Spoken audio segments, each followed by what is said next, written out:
I'm here to kill chaos. Chaos. You gonna make us go in there and fight? Chaos. Guess we'll just show ourselves. Chaos. I want to kill chaos. You sure chaos is here? Yeah. This is the shrine of chaos. He's here. Chaos. So thick I can taste it. Chaos. No doubt. There was a knight who left on the same journey as you, but never returned. His name was Chaos. Chaos. And who are you? We're chaos. The prophecy's very own warriors of Chaos. Three.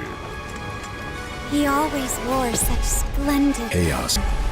with a helmet that was Chaos. to behold. It's chaos. No. I become... Warrior of Light. Wait, what? No, I'm Chaos. Fuck, you got me. Chaos. I was very interested to see if this game makes me or breaks me. The trailer is pure chaos. After having finished the game, it shows very little to nothing of what the game truly is. In fact, in some ways, the trailer is almost the opposite of what the game really is and what it attempts to be. An angry man clad in modern clothes rants about chaos and killing, a teenage emo's wet dream. In reality, this game is a chaotic attempt at a philosophical look of humanity's impact on the world. Is this faithful to Final Fantasy? Is this a good action game? Is the story as bad as the trailer makes it look? Do I kill chaos? Join me in this documentary to unravel the chaos of this game, beat the story, and 100% complete it for that sweet platinum trophy. Stranger of Paradise Final Fantasy Origin. Make me or break me. Upon loading up the game, it hits you. The music, the angelic yet mystical harp set up another Final Fantasy epic. In fact, I feel this more so than the most recent edition. A real excitement kicks in as I wait on this menu screen. A nostalgia, the anticipation of a new Final Fantasy adventure, and magical worlds full of lore.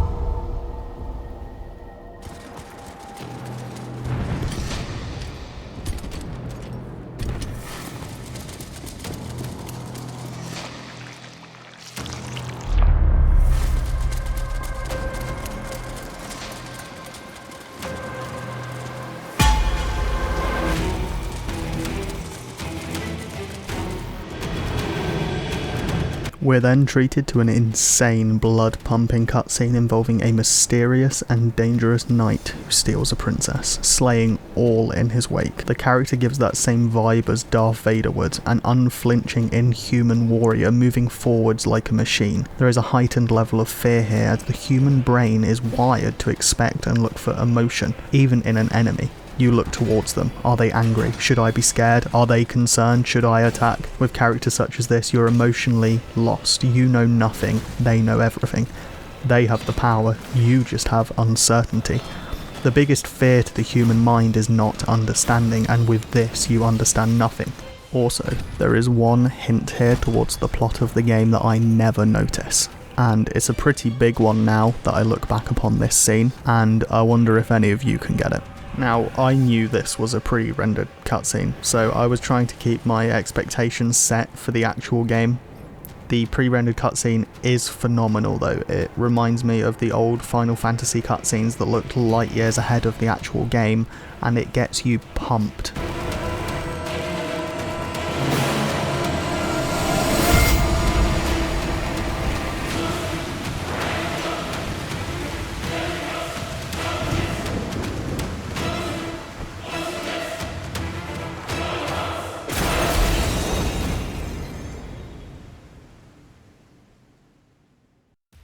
The introductory boss fight throws you straight into the game. For better or worse, I am not sure yet. First, the graphics. I was conflicted about them. They looked good, but everything felt like it had this strange fuzziness to it. Maybe the game wasn't suited for 4K, which was how I played it. Maybe it's just this scene, and the following scenes after this were fine, though I later find this was not the case. But something felt a little off for me. I reserved my opinions though because the gameplay was moving incredibly fast. The prior pre-rendered cutscene definitely does not help this uncertainty. When you show me something that good, then immediately start the game and it looks like this, there's an iffy part there. Further, I'm extremely confused at this point to why this boss is here and what the controls are. I want to note though that this is intentional from the developers. They want the player to be confused, and that is very important for the story going forwards, and it definitely worked on me. So whilst when starting the game I felt this was really disjointed and confusing, upon finishing the game this is an intentional choice by the developers, and I think it really reflects the themes of the game, which I hope you guys will learn pretty quickly. I think you'll work it out.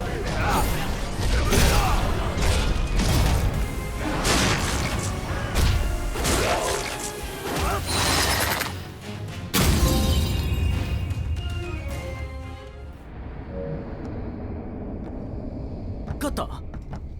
そうらしいな。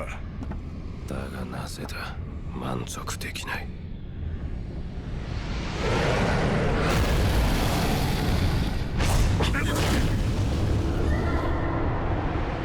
Again, the game makes me feel extremely confused because I'm suddenly now in a field listening to a very modern and heavily copyrighted song I can't show you. Again, this is intentional by the developers, but at the time you leave feeling very confused, which may be a turn-off for some who aren't looking to be getting a degree in fuckery by understanding this game. It also highlights an issue I had with this game even before playing it when I was watching the trailer, and it's that I wasn't sure if this was fantasy or modern. There's this strange modern feeling to the game a lot of the time, and you'll notice this throughout it, and I feel this in the trailer when he's wearing what looks like some kind of like generic military uniform, and also in this scene with the music, and it just feels strangely modern and like it's based in real life and not in a fantasy universe. I also want to take this moment to address why I have chosen the Japanese voices, and it's simply because, as you've seen in the trailer, the English ones are cringe AF. Something about a Western person trying to over-emote like they do in Eastern culture, it just doesn't come across for me and completely ruins the seriousness of what's happening, so I opted for the Japanese voices. Further, you will see what I mean about the graphics as we move forwards with the game. In some cases there's cutscenes that look incredible, like Jack's face looks amazing, you can see every pore, his eyes are like almost mesmerizing, armor looks really detailed, and then in some situations you will see a case like Neon whose face looks like it's made out of plastic, so it can drastically differ. In some locations textures look really high quality and detailed, and then in some they look really blurry and pixelated. I do not think the graphics are bad, I think they're really good, especially when things are moving really quickly and the blurriness kind of goes into a very good looking game, but there are some inconsistencies where it looks bizarre when things aren't moving or certain characters. As I'm sure you've noticed though, this area is a tutorial. Combat comes across fairly simple. I felt like more depth is to come, and simplicity isn't always a bad thing. Many gameplay methods are tried and true, rather than needing innovation. The refinement of said mechanics are often more important. For a perfect example of this, see my last video on Batman Arkham Asylum. That game has possibly the most basic combat of any action game, yet it refines it to the point where it's complex and interesting. What I find humorous though about this tutorial is that the game attempts to teach me soul shielding, essentially a block that provides you MP for abilities. I learn quickly through making mistakes and nearly dying that it uses stamina, and you will get messed up if you fail that soul shield. Then immediately afterwards it tells me this. This is one of those games where it's going to kick a man while he's down. The tutorial feels quick, simple, and conclusive, though I'm still beyond confused at this point about what's happening, where I was, who I am, was this a dream, is this game modern or fantasy based? Questions and confusions are good for now though, depending on how long it takes to answer them, and if that information is intelligently hidden or distributed.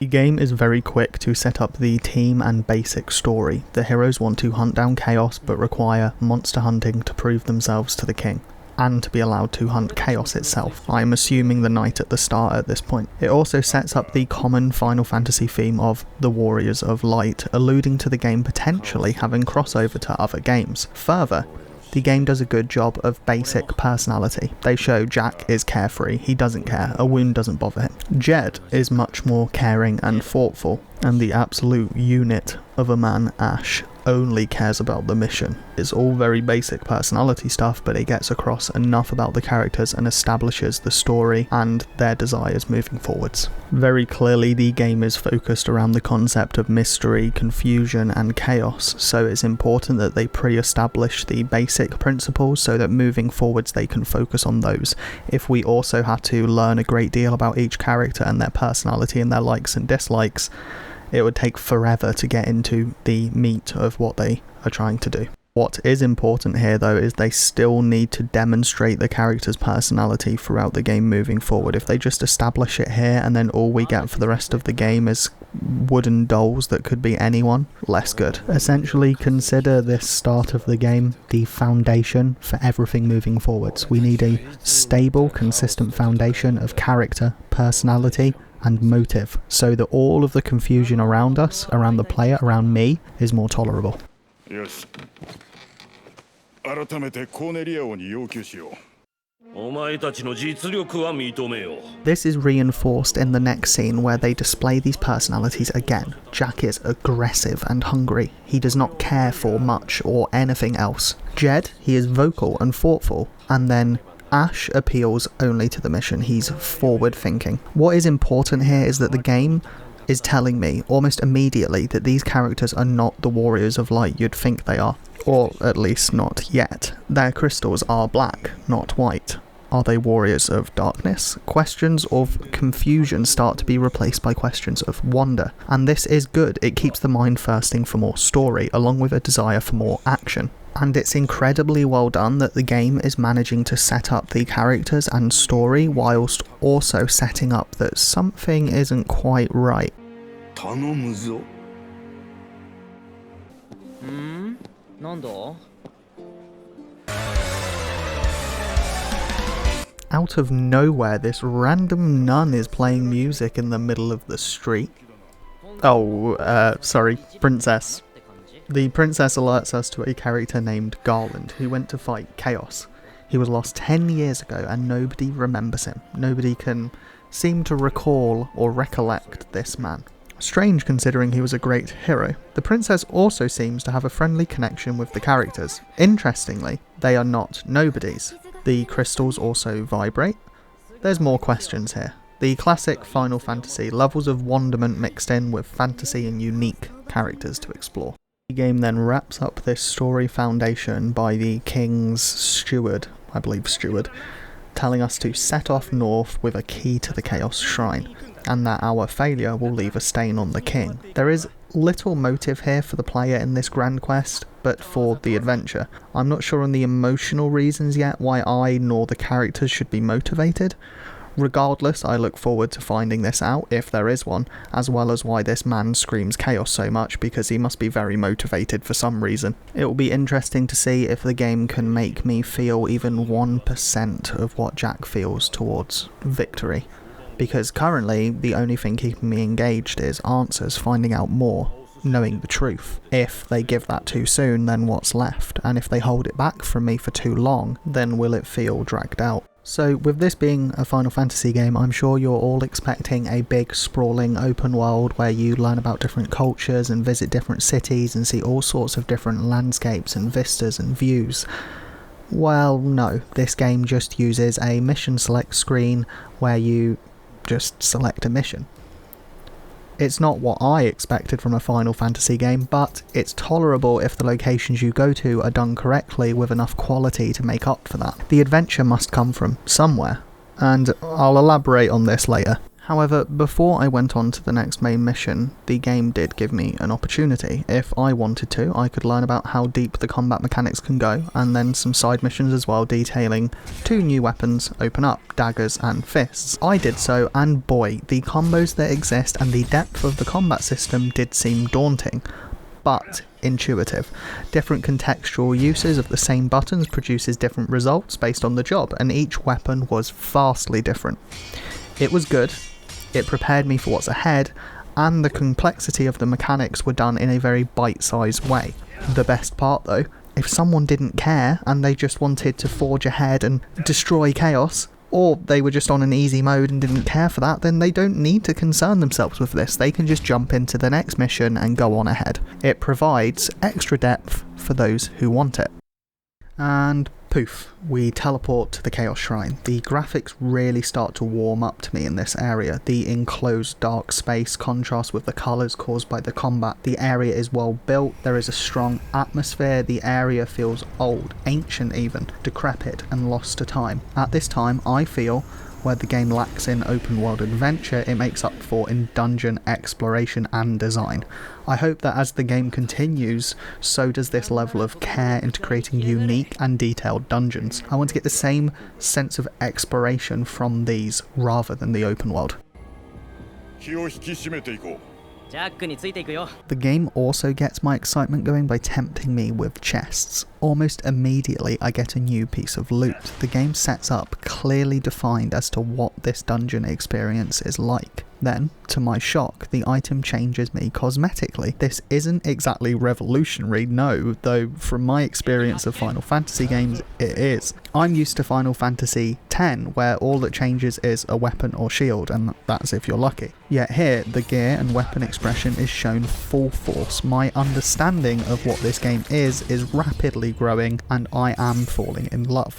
It's got dungeon exploration, visceral combat, a Final Fantasy story and lore, God of War killing animations, deep RPG mechanics with skill trees, awesome MMORPG style gear upgrades and cosmetics. It's safe to say I am at this point very impressed, but also skeptical. Will this continue? Will a theme, element or dungeon stagnate?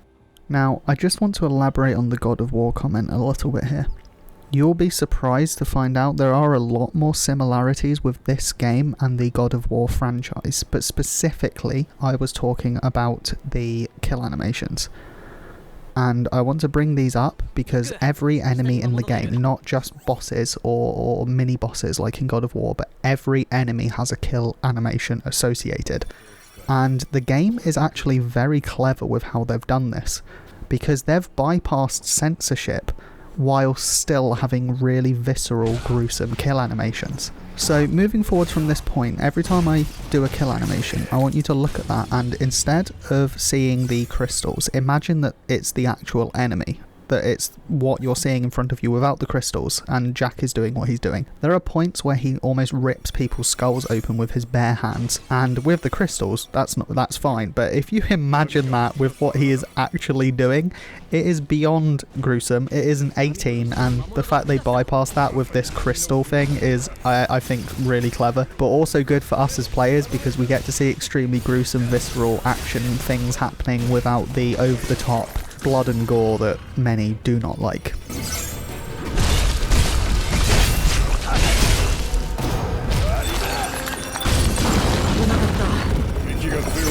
Now, I mentioned stagnation, and let me tell you, this dungeon, as it expands, it does not stagnate at all. It just keeps developing like a fine wine. Very soon you encounter a new enemy type where blocking doesn't work, forcing you to use the counter named soul shielding instead. The game is very quick to show you new mechanics and have you consider creatively using them. In fact, after this situation, I don't think I really ever block again. I just soul shield and I just adapt to that and use that.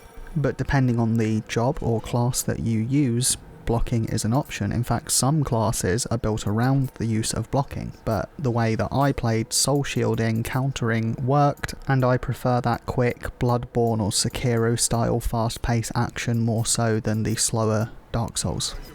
Shortly after, I find an intersection. Unsure where to go, I explore. I do the classic Dark Souls tactic of go down a path halfway, then turn back and go down the other path half and just explore everything halfway and never fully explore, only indecisively commit to one path, never fail, never succeed.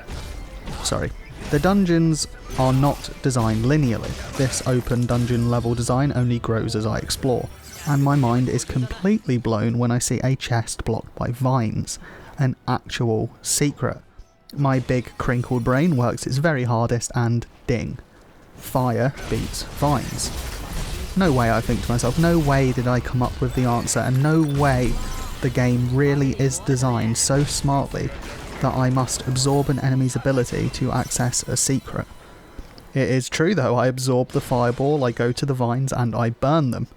This reveals a chest with some brand new goodies for the boys. Obviously this is awesome design because it shows the player's creativity and thought actually impacts the game and the levels. When I started this dungeon, I didn't expect it to be more akin to a Zelda dungeon where there's little puzzly things and secrets and divergences in the map, but there is, and it's really good. The question still remains though, this is just the first level in the game. Can the game consistently keep this up? First levels are designed to give the player a taste of the game, to show them the full experience and why they should continue playing it, to hook them immediately, which means that it's often more important to put all of your quality into this first level than it is throughout the whole game. Will it fall off? Big question. Now, I assume you've seen by this point all of the inspirations that this game has taken and all of the elements from other games it has merged into it. Well, here's another. You use the healing/save points, which are the cubes, and the enemies all come back. I use this cube not knowing that the enemies come back, and I rush out to test a new weapon that I have, and I see they're all back, and I quickly get overwhelmed. The punishment for death is much better than Dark Souls, I would say, bearing in mind that this game isn't necessarily trying to be punishing,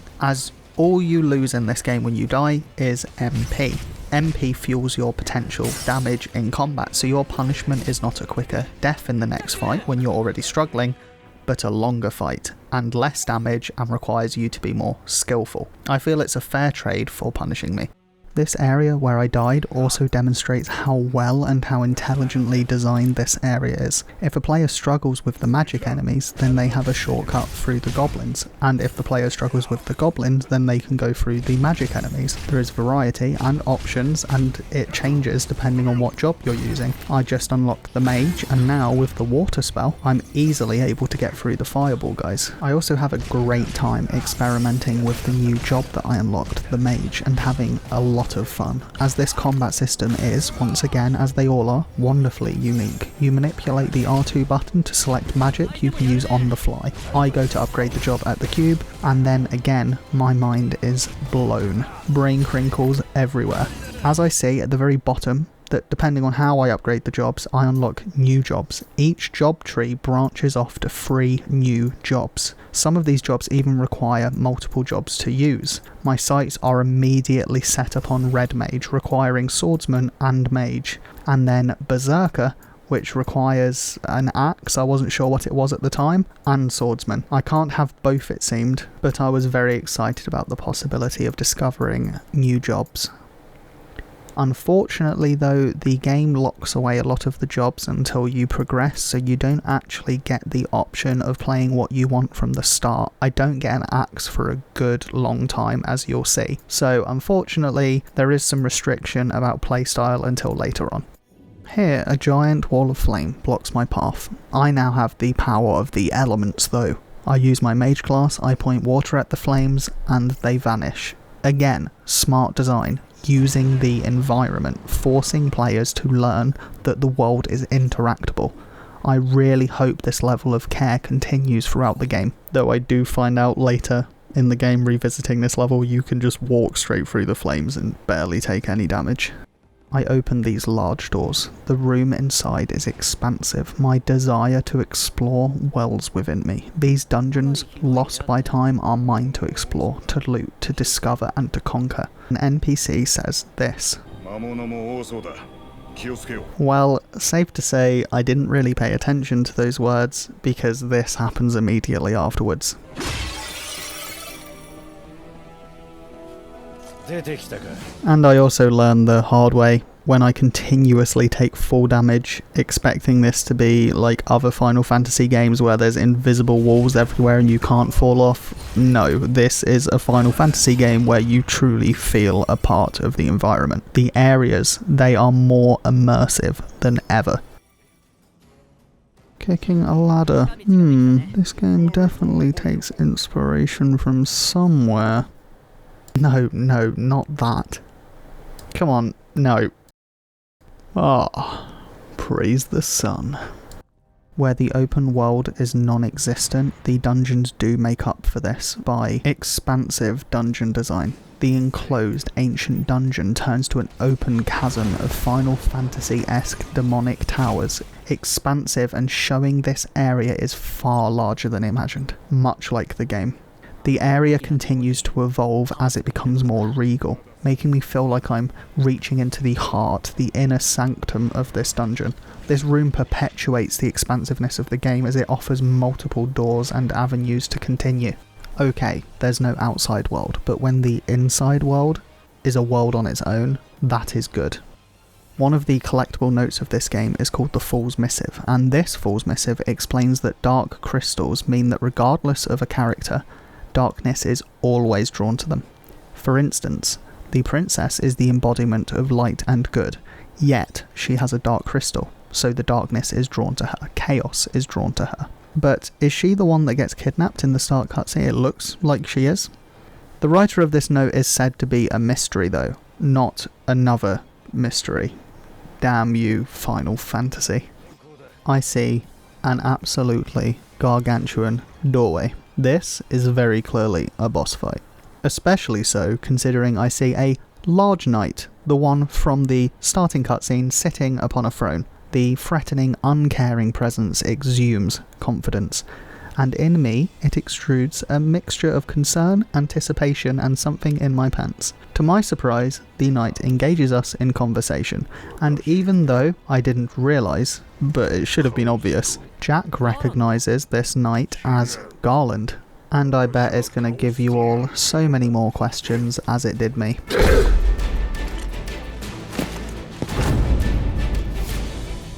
The fight ensues quickly, and the fight itself lives up to its weighty setup. The action in the game is fast-paced, a fine mix between God of War and Dark Souls, with its own unique spins. Going into the boss fight, I expected a boss akin to Dark Souls, slow-paced combat where you block, engage the enemy moves, and intent. Oh boy, was I wrong. This game ramps up the speed. It doesn't want you to have a moment to think, to consider. It wants you to act, to fight. The boss attacks fast, and so do you.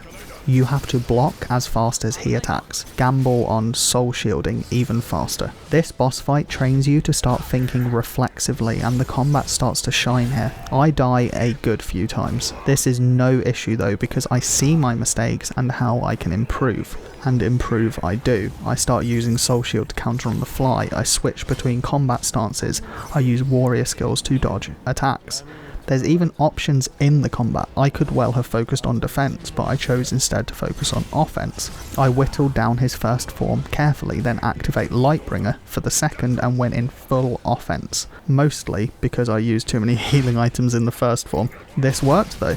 Some negatives with the boss fight is that the visceral God of War moments where short cutscenes happen between Jack and the boss are very dull feeling. The implementation of DualSense vibration is weak, and the music is good during the boss encounter, but could really use some dynamic sounds that spike in the clashing moments. This is by far not bad though, it's just a critical way to look at it, and it doesn't hit in the way that it's intended.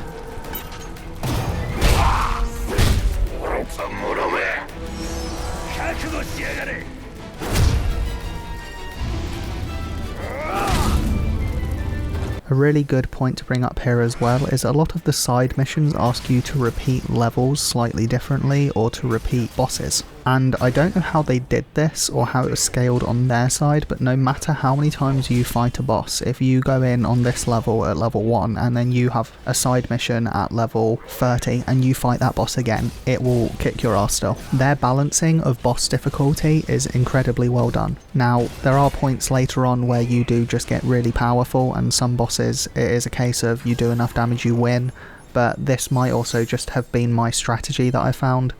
I'd love to know if any of you have played it, if you had a different experience, I'd love to know that. I then killed the boss, and as you saw, I definitely didn't die, and just as the Scooby-Doo gang would, they want to unmask the villain.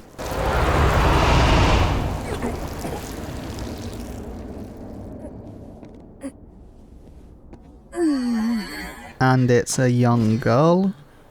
I was very taken aback when this first happened, and even now after finishing the game and understanding I would say 99% of the plot here, I still actually don't have a clue why she's there or comes out of that man's body or wherever she comes from. I don't know how she was there, why she was there. It doesn't make sense based on what I know about the story. It is all vastly beyond me.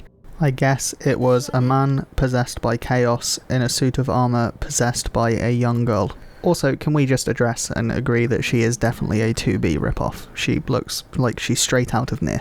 Apparently, Jack is also as confused as me as to why there was a young girl inside the chaos, inside the man who turned themselves into chaos to beat the chaos. What? So she's now travelling with us and we also don't care? At least Jack seems to not want to talk about this weird 2B ripoff girl because he just says he may be the most relatable character in any RPG ever. Regardless, equipping new weapons, gear, confused where the story goes now, and why Jack can feel chaos inside him, I am excited to be close to Red Mage, and I head back to the king. カオスへの思いはまだここにある。つまりカオスはどこかにいる。 With a fourth Warrior of Light now here with a crystal, the king reveals the full prophecy of the Warriors of Light. Essentially, chaos is not a being that exists, but a force that taints the crystals that provides light to the world. Earth, wind, fire, water, land, air, something and sea. We're tasked not with killing chaos, but destroying what attacks the light. Essentially, please go do the most basic plot ever and protect the things that do the good things. Thank you. Shut up. Something is off though.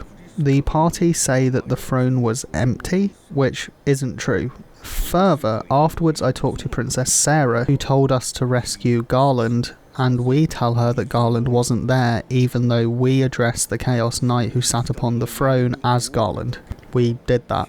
It's like what I did didn't even happen, which only adds to the confusion at this time. The game, the world, it feels like something is unsettlingly wrong, like Groundhog Day or Silent Hill. Everything seems correct, but it's like a mystical force is toying with me, or something is fundamentally wrong. ジャック、アッシュ、ジェド、ネオン、この世界を混沌の闇から救ってくれ。そして探求の旅は始まった。4人の若者は光の戦士として自らに与えられた使命の大きさと待ち受ける波乱の運命にめまいさえ覚えるのであった。その意味さえ知らずに4人が持つ4つのクリスタル。はるか昔、その中に輝きが宿っていたという。さあ、旅立つのだ。この世界を覆う暗黒を振り払い、平和の光を再びこの地に。It can't just be me, but Jack doesn't look very overwhelmed. In fact, none of them look overwhelmed. It is really strange to be playing a Final Fantasy game where character growth, development and relationships are put on the back burner. This moment felt to me as if the developers, to avoid that, are trying to just sweep the characters under the rug and just tell us what's happening, rather than showing us. And it should always be, with a video game, to show, not tell. If you have to tell your audience that something is happening, then you're forcing it, and that is not good. Further, you're just then teleported to the next town, and it definitely feels strange just zipping from place to place in a Final Fantasy game where ideally you journey in this massive sprawling open world. Usually it feels like you're on a massive journey. Maybe this happens later, but it is a detriment to some immersion just zipping around. Arriving in town, it's clear the entire world is not as picturesque as Cornelia. This town is very dark, European looking, and I find out here that the king has used their people for his deeds, and being against chaos, got them killed. It helps the world feels more alive and diverse when there are other cultures and varying city styles and people that react differently to the characters. Though, spoiler, we never see this city ever again, and in fact I don't remember seeing even another city. You just see Cornelia and that's it. The game showed a glimmer of a larger world, but it's just a small glimmer and nothing really comes of it other than that. The game does open up a little more here. It starts offering side missions in previously finished locations, as I've mentioned prior. I immediately head to the first mission in the Chaos Shrine. The same location is used, but slightly variated to offer a unique experience. The same encounters are present, but much tougher. Chests are moved, and in one case, where I thought a chest was before, they instead replaced it with an ambush of enemies. It keeps the levels feeling fresh and alive despite being reused. For now this is fine, though will the side missions be overused? During this side mission I also unlock Red Mage. New abilities are unlocked to me, but at this moment the amount of spells and options, all whilst trying to dodge and attack, it's overwhelming. The footage may not do this justice, but the combat is fast and you can die fast. If I get hit even a few times whilst I'm trying to pick a spell, I will be dead. Despite this, it offers nice risk reward and the ability to customize experience. The Red Mage uses multiple different weapons, as does any advanced class that's split from a basic one. Further, seeing the job tree, the Red Mage further splits off into more jobs. It's safe to say the game goes all in with the player choice and RPG mechanics. I personally love this as I get a real kick from exploring all the classes and class combos. I do notice it was extremely fast getting to an advanced job, but now that there's expert, that might lengthen it out. And quick leveling also helps for experimentation. Rather than locking a player into a very specific job, they get to try everything and just enjoy the combat and the gameplay. I also have a lot of fun with the Griffin mini-boss. I use the large arena to my advantage, strategically picking off enemies, luring the Griffin away using haste, then jumping down to kill the rest. As I fight the Griffin, his armour busts open. I didn't get the chance to do this, but I was certain this would expose weaknesses that I could then take advantage of as Red Mage. I'm honestly really impressed at this point that the game has managed to merge Dark Souls style combat, maybe with a little Sekiro, and then adding deep and enriching RPG and class-based mechanics that you would get from a Final Fantasy, all together in one package, and it doesn't feel messy.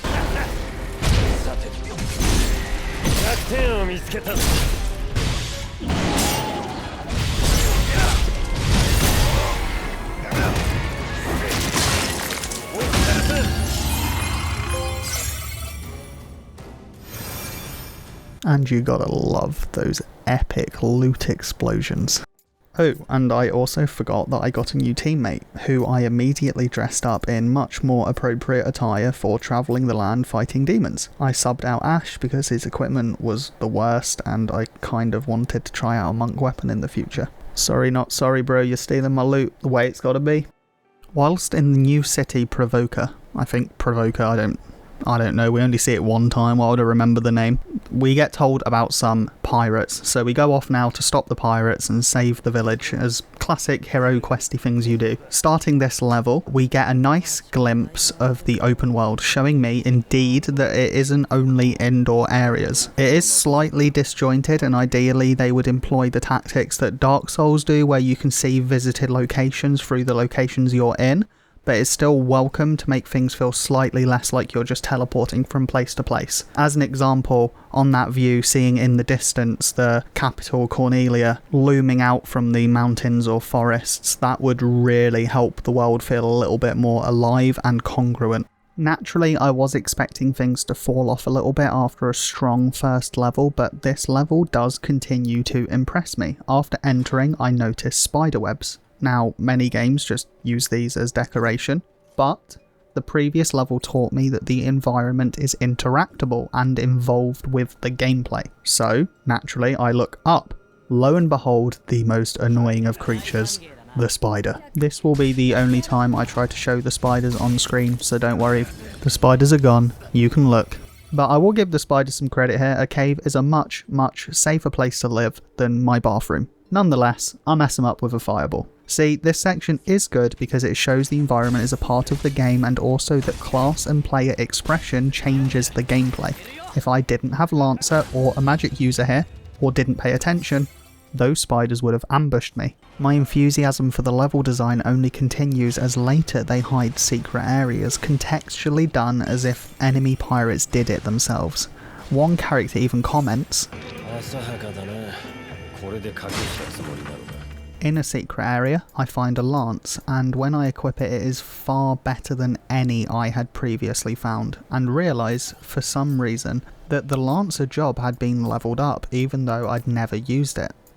It's then that I realised by equipping pieces of gear that provide affinity to classes, you also divide XP equally between all affinities.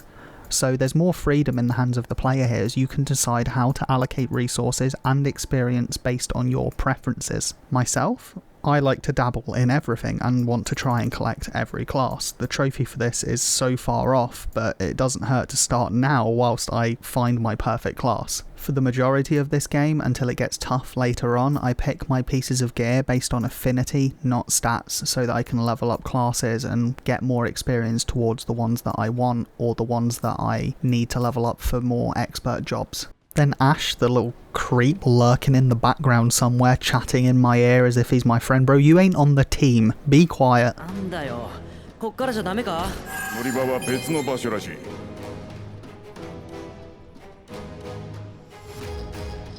My mouth slams to the ground as I see it. A katana. Ronin is the new class I set my eyes on, but which advanced class next? Samurai or warrior? I imagine at this point you see the burning desire to level up, to explore the class system, to experience the varied combat mechanics. The big question is though, and I would love to know, what class would you guys main? This area also really demonstrates where this game's graphics shine. The environments are flawlessly executed to create living dungeons, more than just a simple area. Each area you progress through has a distinct style that oozes charm and quality. In this area, it starts as a dark, damp cave overrun by spiders.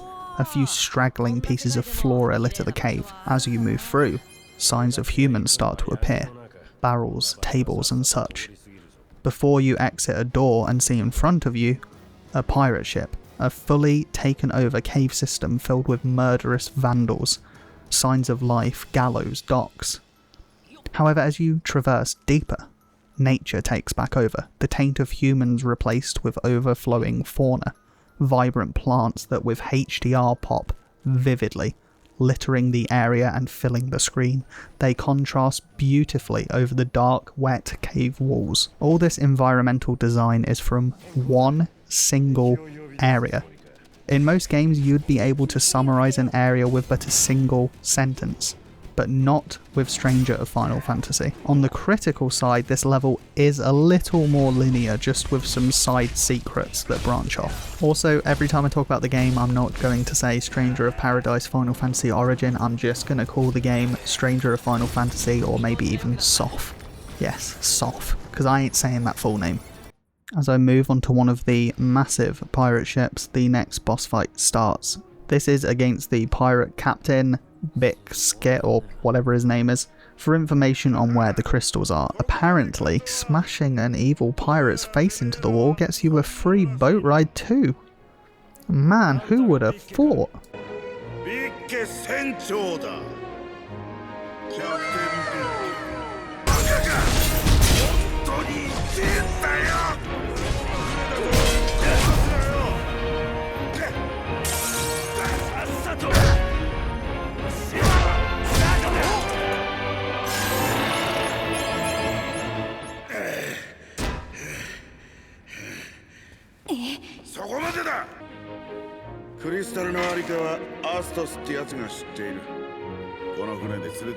I definitely 100% find the class I want now. I know I've said that a few times. I know, there's a lot of variety here that interests me. But really, I do. Deep into the tree, I find Dark Knight, requiring Berserker, a class I already wanted, Warrior, a class I was pretty happy with, and comes after Ronin, and Black Mage. I like to build classes around what feels right for the characters as well in games like these, a kind of roleplay thing, and Dark Knight feels completely right for Jack.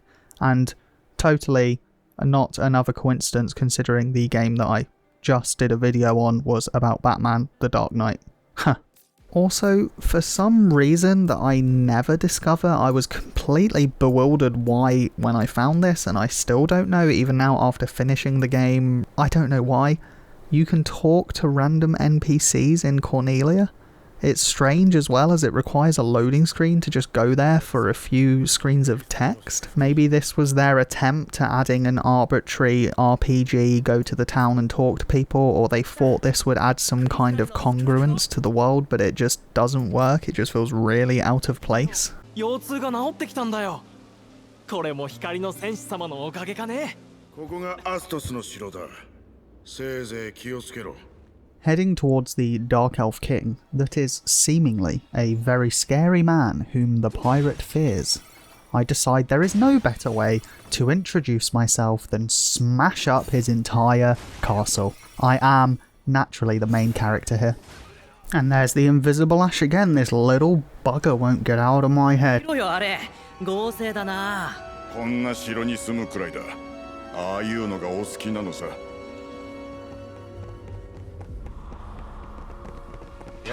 And here's another very cleverly designed secret where the stained glass window incorporates a sword, visual context clues that merge with the environment, and this is genius design. Alright, I'm going to open this here door, and when I do, I want you to tell me what game it reminds you of in the comments. If you guess the exact right area of the exact right game, you get a prize. All jokes aside, the area is crafted with perfection. The theme and environment sets up the regality of the looming king. Whilst playing, it weaves in a new mechanic to keep things fresh. Now I must dodge, evade and hide from a ballista as I fight, collect and loot. You can see the level of thought that goes into the level design by looking at the palisades. Next to them you see old projectiles. It's clear that the ballista has shot here before, which means I can be shot here. It's another contextual environmental clue showing the player be careful, without having to say a word. There is nothing I love more than a game which fully rewards players for exploring off the beaten path, and this game does this in spades. In this section, a player could very well find the healing orb and move on to the next area. However, players who want to explore, to push themselves into danger, have an entire secondary section of this level. You fight your way to the ballista, get the key to the treasury, defeat a griffin boss, and once inside, you find this note. This note reveals so much about the game. It alludes to what's going to happen. And yes, I'm rather smug that I had already worked this out slightly. Essentially, this note explains that the dark crystals are owned by someone. And whilst having many powers, the biggest is that they can erase memories from the holder. They can also restore memories and hold them too. This moves the Pondament and Wonderment towards the game in a very new direction. We are controlled, or pushed, or coerced into a direction. But for whom? Are we manipulated by good or bad, chaos or control? Now the confusion the game thrusts upon me is a fascination, not an annoyance. The players who take control and want to explore learn more about the game, whilst the players who want to just have fun and smash things around and level up and loot, they don't need to worry. The developers designed everything with dark, crystal clear intent. I enter the boss arena seeing a suspiciously similar boss to the last. Well, except for the horse. I guess horses can get really angry and turn into chaos or whatever too. Bloody evil horses roaming the field. Send them to Tesco, get them out the way, boys. Anyway, this boss fight gives me the opportunity to discuss difficulty. Now, I'm playing on the intended difficulty for this playthrough, which is action. When you question a game's difficulty, you need to assess what causes it. Most games opt for limited HP pools and tough encounters. Other games opt for no mistake gameplay, such as Sekiro, and others endurance-based HP items. This game goes for the Dark Souls style endurance-based gameplay, where what makes the game difficult is the looming threat of running out of healing items. You start a level with 5 potions, and this persists until you either die or reach the next orb. You can loot some off enemies if you're lucky to.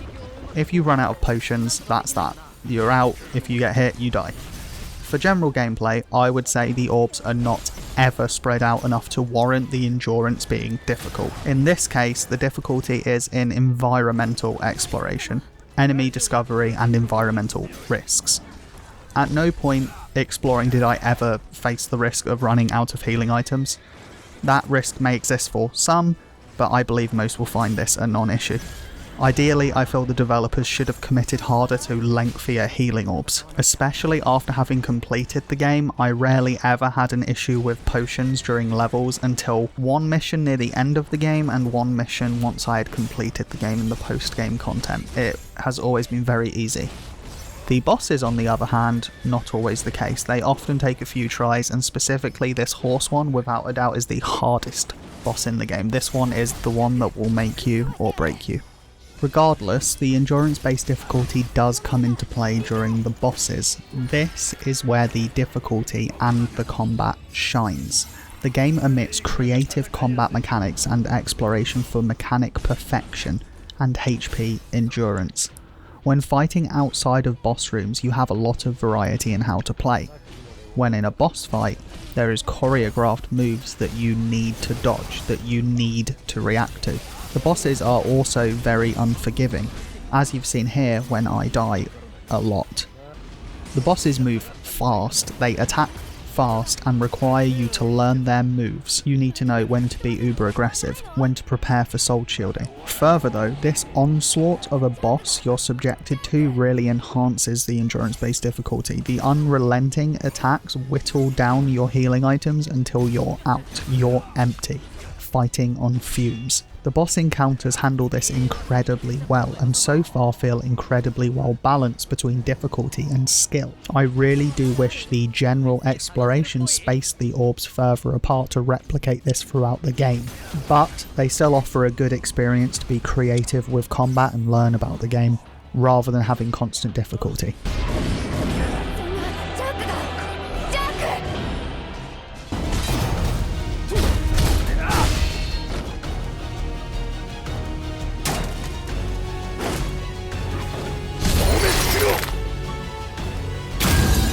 After beating the boss, we see the Dark Elf King, who seems to know the main characters. The character is about to say how they know everything, i.e. the entire bloody plot of the game, no doubt. But, of course, Jack interrupts, because he only wants to know about the crystals. No, Jack, I want to know about the really convoluted and vague plot, please. Anyway, we are told we forge the future, then where to find the Wind Crystal. The exchange ends with the Dark Elf King, Astor, telling me Jack will make a deal with Chaos. Chaos? Darkness given form destroyed the crystals and only Chaos can restore them. We will make a deal with Chaos to restore the crystals at the cost of our lives. Jack laughs at the good news, because as the straightforward man he is, his life is nothing to the death of Chaos. The scene does a good job of continuing the mystery of the plot. Now this evil-looking character says words that we want to trust, that we want to latch onto as some truth in this confusion. Yet we know not who is bad, who is truthful, and what is real.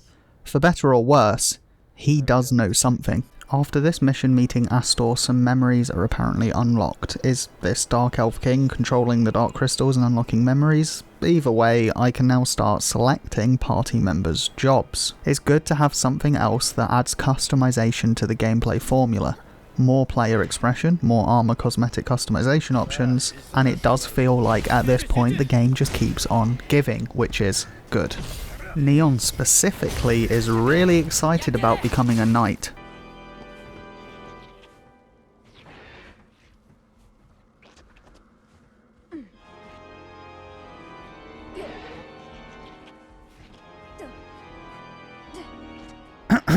Anyway, during this side mission the combat starts to click on a much deeper level. As I get to use classes and understand their weapons and their combos and soul shielding, I get to pull off some really satisfying combat feats. The moment that made me feel this way is when I essentially insta-killed a griffin, which was previously a mini-boss, by charging axe attacks correctly at the correct moment, as well as this moment where I took enough HP off both enemies that when I killed one with the circle finisher, the crystal spread and both died. A good action game has combat with depth, where you can master it and grow as a player. So far, Soft does this, albeit, I would say, far too easy outside of boss fights. As I move towards the Wind Crystal, I enter Refrin Wetlands. Jack exerts his enthusiasm that chaos does indeed live. I would love to know why this man is so passionate about ending chaos, because I am starting to think this up-and-coming psychopath is actually in love with chaos. Anyway, the area is presented beautifully. We step forwards with very Final Fantasy feeling fantastical, light and airy music as we get to experience the very refreshing natural aesthetic that's differentiating this area from the dark, dank areas prior.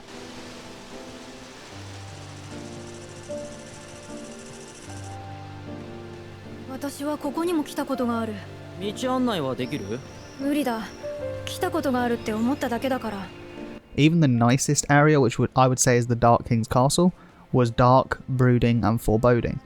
Everything has been very demonic and evil, but now, as we approach the Wind Crystal, we get to experience the beauty of nature, and in HDR, the green of the forest, the light rays poking through tree canopies, it is all mesmerizing. The denser, more vibrant areas of this game really make the graphics pop. They work so much better. When there's too much open, empty space, the blurriness kind of comes in for me and it goes down a little bit.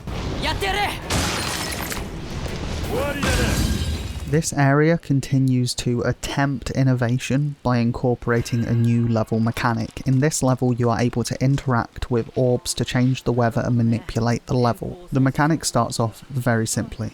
It becomes rainy as I activate the orb and plants start growing, which helps me progress. I do just want to note though, the level of care and detail on part of the developers with this. It doesn't just rain, the landscape changes, the weather and lighting effects are different. Plants shift and move. A previously beautiful and mystical landscape is now solemn and moody. The level of care put into this is really surprising, and personally I would say after playing this level, in fact the whole game obviously, it's a wasted effort. I mean, you visit this level 1 to 2 times and you barely use that mechanic, and as you're about to find out, the mechanic isn't even particularly fleshed out. Here is exactly what I meant about them using the crystals to avoid censorship, because this is straight up messed up.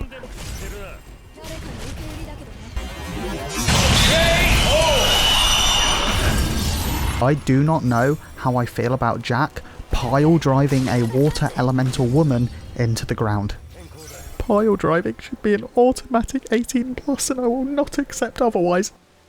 Regarding what I said before about the mechanic not being utilised effectively, I shortly after it encounter a fire elemental in the rain. A great touch here would have been to weaken the fire elementals that don't belong in the rain, or only elementals pertaining to the weather exist, meaning players can manipulate enemy spawns to also manipulate their weaknesses.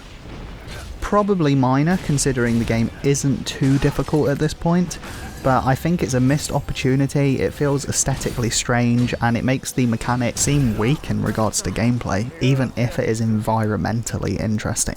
Another missed opportunity is this moment where the player and character admire a gorgeous view. The developers definitely wanted this area to be a moment of solace in an otherwise dark game. This is great, but this also perpetuates the disjointed nature of the game. Every area is crafted with immaculate care and detail, handcrafted with love. However, it falls slightly flat when essentially the player is teleporting from A to B. A large and successful part of Final Fantasy is the world building, being among a living and breathing world with cultures, places and people of all races. The most we have gotten from this so far is seeing one city with happy people, then another with angry people. Compare this to Final Fantasy X.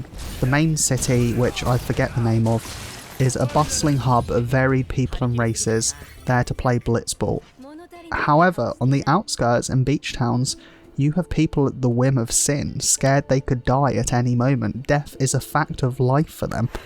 Comparatively, the world building is extremely flat so far and soft. Now, I believe they wanted to go for an action-based game with inspiration from Dark Souls and Final Fantasy instead of a traditional Final Fantasy world. This isn't bad, but this is where the missed opportunity is. Dark Souls works because the world building happens through exploration and NPCs. You explore, you see places you've both been to and going to, and you talk to NPCs that elaborate on the cultures. Without this, Dark Souls would have just been an empty world. It wouldn't feel alive and rich, and sadly, Soft does not employ their tactics, and so the levels, while great, feel just like a level that's been crafted from a disjointed from the larger world and thus lackluster. This scene I mentioned before would have been a perfect moment to show us a game location, just as they should have previously in the game when we were in the cave area. Hopefully as the game moves forwards they start connecting some of these areas and the lore and making the world feel a little bit more tangible, because right now everything feels disconnected, disjointed and incongruent, which are not things you want for a game. I mentioned the stable foundation before, and it is shaky, even if everything on top of it is really good. Luckily though, for now we do have some solid characters with some potential character progression and a plot and objective that we're aiming for, so there is something there to hold on to. Another Fool's Missive note. This one is the most confusing so far. My best guess about it is that the party go through some kind of groundhog loop cycle with Jack towards some master plan we're currently unaware of. They all know that Jack is the key, which is why they keep iterating he's getting stronger and stuff like that. But again, it makes me wonder who controls us, who controls them, and why did they give me a little kiss in this missive? Huh? Now, unfortunately, back to the missed opportunities. The good here is that this section features environmental hazards based on weather effects. If it's raining, thunderstorms happen and they hit the water, electrifying it and hindering both player and enemy. The unfortunate part here is that the mechanic is not consistent with the player. Here, I cast thunder on the ground, and here on water. Both uses are exactly the same, yet the water isn't electrified. There's one missed opportunity, but the big one is that through this entire section the developers never capitalise on the weather mechanic. It isn't really a mechanic, so to speak, but a gateway. The mechanic comes across as arbitrary because there is never actually a need for it. You never need to manipulate the weather to progress. In reality, you're simply proceeding forwards until you find one of these orbs. And if that's the case, they serve no purpose other than just changing the scenery, which is certainly nice, but why? So far it seems the developers create amazing level mechanics or little innovations, but they never commit to utilising them. I'm unsure why they went so lightly on what could have been an extremely unique level with a really cool mechanic. In fact, it probably even would have been better if we didn't manually change the weather and the weather was doing it itself, as if it was fighting back at us. We try to cross a walkway and then the rain dries up and we can't. Instead, we basically just have to press an extra button to proceed. Here's hoping though that there's no more mechanics like this that are half-arsed, incomplete and pointless. I'm sure you remember that scene from Harry Potter, right? You know, this one with the hippogriff.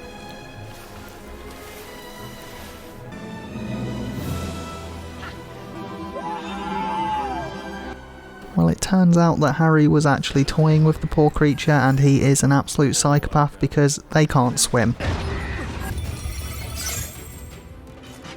Looming in front of me is the most obvious boss fight you'll ever see. A large arena with swirling darkness. If that isn't a boss fight, I don't know what is. This boss, however, is an absolute spectacle to behold and by far the best designed boss fight yet. Throughout the level I'd been seeing fire and water elementals, and now I see the king, a merged dual elemental, pure fire and water swirling within a shell. As I fight the boss using my black mage spells to quickly dispatch each element, I rip off the chassis and assault the core. Assaulting the core causes an implosion and the two elements merge, going ballistic.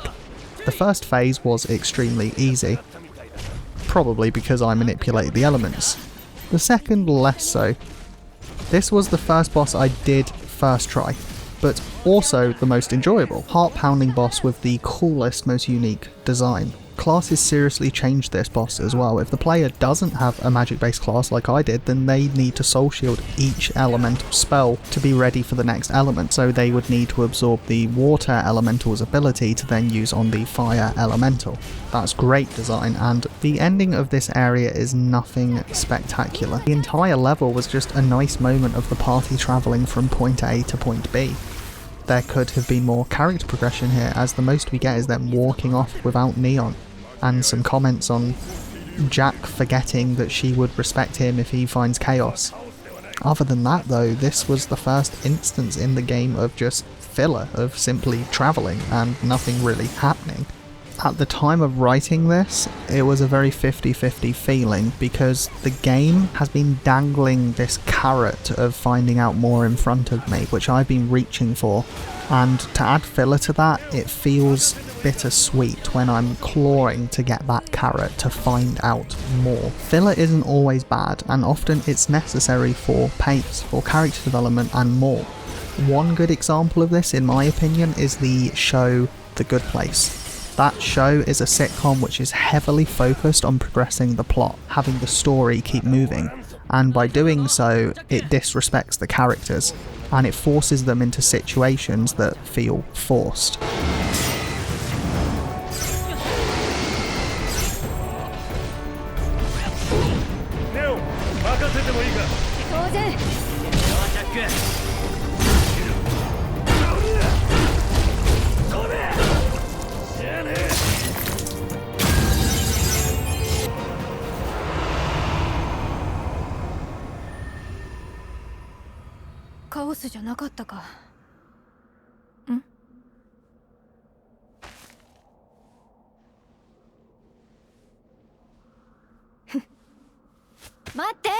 I just want to address here that I don't show the majority of the side missions because they are quite basic and not really much happens. It's mostly just some extra leveling material that is actually mostly required, which is strange. They're not really side missions. I think if you skip them, you'll be severely underleveled. Anyway, I don't really show them because it's mostly just repeated content. Nonetheless, in the Refrin Wildlands side mission, I finally unlock my first expert job, which is the Dark Knight. Again, very ironic, I know. The game says itself that expert jobs provide the most user input on combat. I realised pretty quickly that this is because they gain all of the combos and I think perks of all previous classes that make it up, meaning that in culmination, expert jobs can become thrice as powerful or more as their free prerequisites.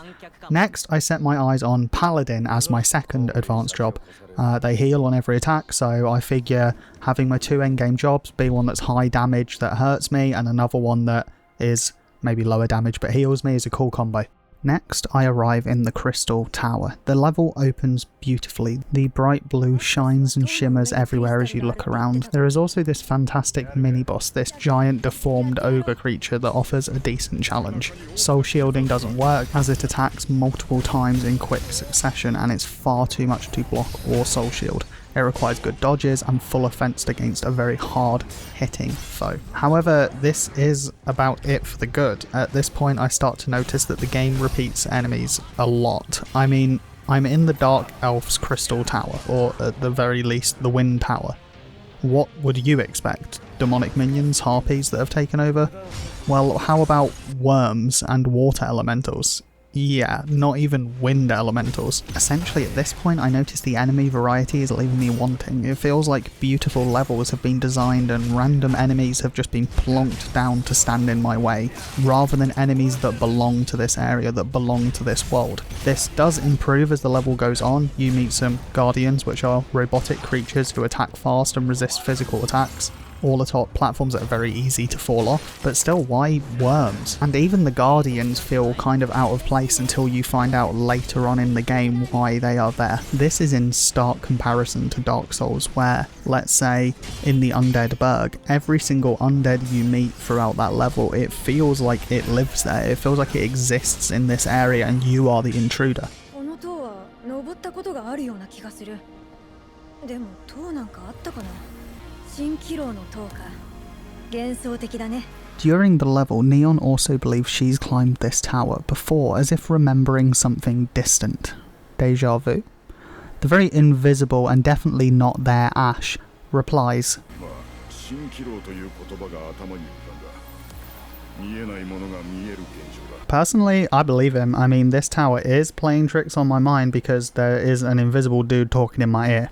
One bonus of this level though is that it still displays good level design. There is this one moment where I run into a dead end. My faith in the level designers was so good, I was sure that there had to be something secret here. Lo and behold, as I look down and see a secret where I find a good chest and a secret note telling me that purple orbs unlock side missions that awaken new memories. Now, after completing the game, I wish they made it clearer in this note that these purple orbs are hidden, they're all secret, because I got to the end of the game expecting to get the trophy for finishing all of the missions and I was missing some, and I had to work out where I was missing side missions, and it was an absolute pain. Whilst playing, you quickly learn when you see these demonic holes to just rush towards them and thrust deep and hard, and if you manage to finish it quickly, then just everything will be fine. All of the enemies just disappear, which makes what's supposed to be a really difficult encounter a really pleasurable one. This next boss is a giant chimera, I feel fairly common enemy, a certainly very fun boss though not as good as the last. I also didn't feel like the game capitalised on the weaknesses feature here, and I would have much preferred if I had to focus on the tail to weaken it or something to disable its wings so it stops flying. In reality, it's a pretty simple hit it until it dies, and not quite as dynamic or difficult as prior bosses. Then again, maybe I'm just improving and using the combat to my advantage. I sure hope so, considering one of the more difficult trophies requires me to finish a New Game Plus run in the currently locked difficulty, Chaos. Do these missions, locked memories of slayed strangers, represent the party? Is it Jack and friends, or is it supposed to be a bit of metagaming representing the multiplayer element and that these are other realities' memories? If so, or either way, it's fairly clever as an in-universe explanation for the multiplayer, or my guess at the whole groundhog thing.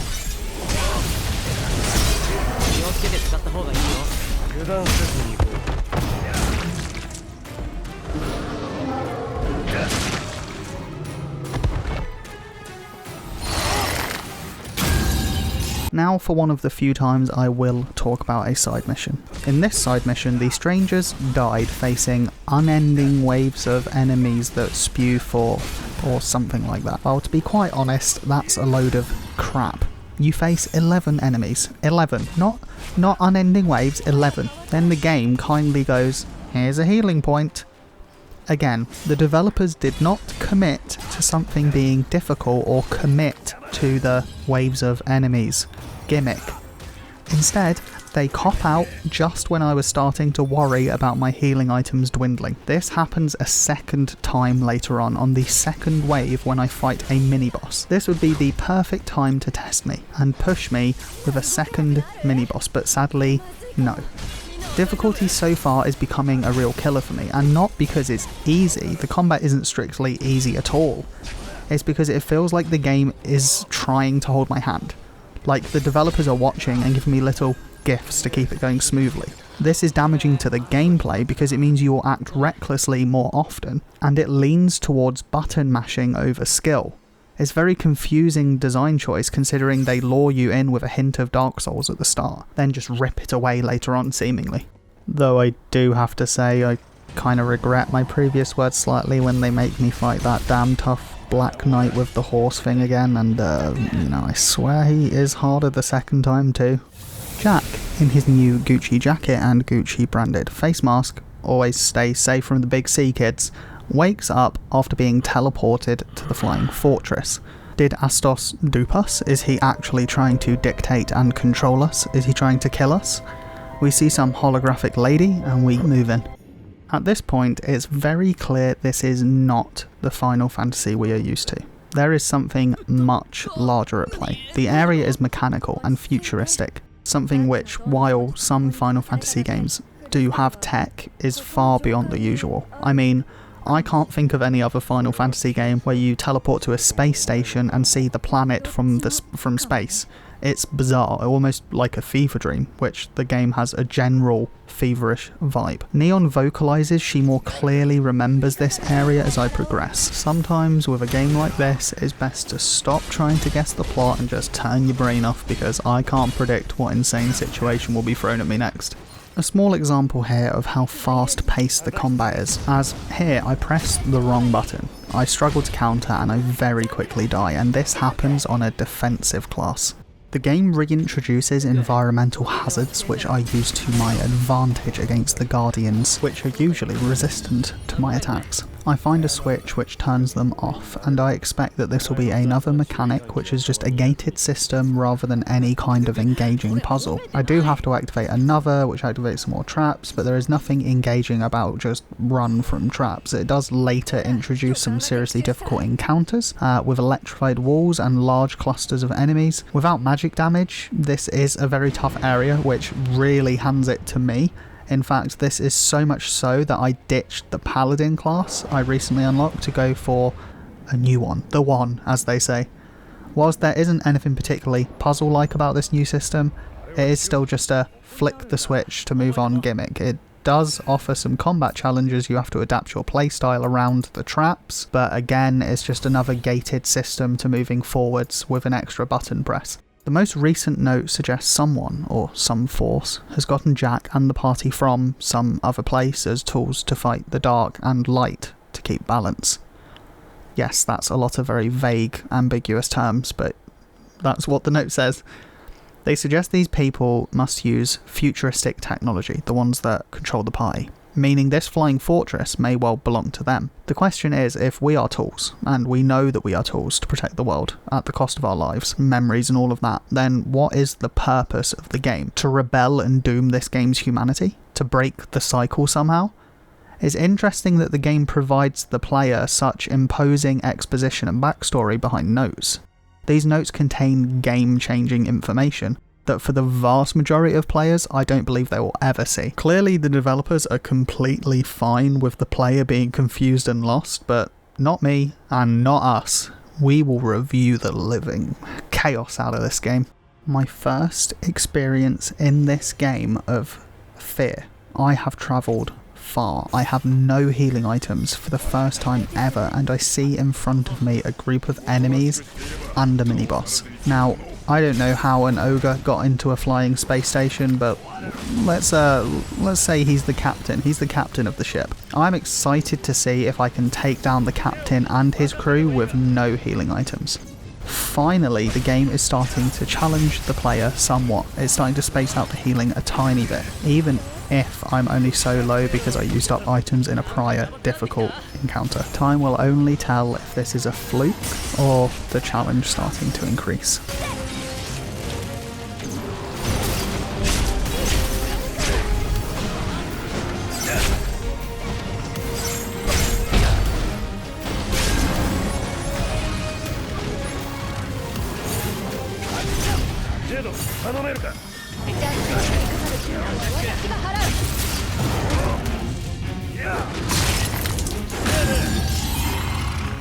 This level is difficult, and my restriction in using magic teaches me two important tactics. First, if the developer places an elemental enemy in a group, it's to use that against the current or next enemies. First priority is always soul shielding. Second, most physical jobs come with a magical combo move that can be used, and this is very helpful. Then, a familiar sight. Tiamat, the boss from the very start of the game. Indeed, we have finally gone full circle. When media does this, flashback stuff, you normally arrive back here with a complete understanding of the experience. We, however, do not. The game has actually left us with more questions than they have answered things. Regardless, we find out Tiamat is a guardian of the crystals, a corrupt servant who works for Chaos. A woman awaits to be rescued as we fight Tiamat. Oh yes, a damsel in distress? Now it's Final Fantasy.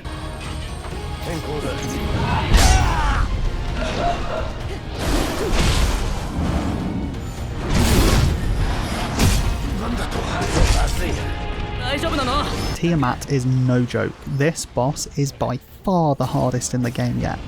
It takes me numerous tries to learn its moveset, weaknesses, and how to defeat it. Unlike previous bosses, many of its moves are harder to predict, but also have larger attack radiuses. This means that they're harder to dodge, can easily catch you, and even when you do dodge or soul shield, the onslaught is often relentless, with multiple projectiles in a row. MP management is another serious learning curve during this boss. I learned to spend a few rounds trying to beat the boss, dodge, soul shield, and all that, without spending mana. This way, when I feel I'm ready, stacked up on mana for the fight, in the end, this is how it goes, and this is my final fight with Tiamat. I spend the first round playing and reserving MP, slowly beating him. When the second form spawns, I run to the location and prepare to ground slam as soon as he pops out. Sadly, I messed this up, but nonetheless, that's my tactic. I aim to punish the boss in moments it does long wind-up attacks, such as its long-range, one-shot, tri-beam move. I dodge, wait, activate Lightbringer to increase break gauge damage, I run up to him and charge my slam as many times as possible, doing extreme damage, as you'll see. Now, spoiler, this tactic works for me and it only gets stronger as the game goes on. You're going to see me doing this a lot and you're going to see me perfect this soft technique, and if you ever play this game, please pick this class and do this. It's so fun, you just one-shot everything.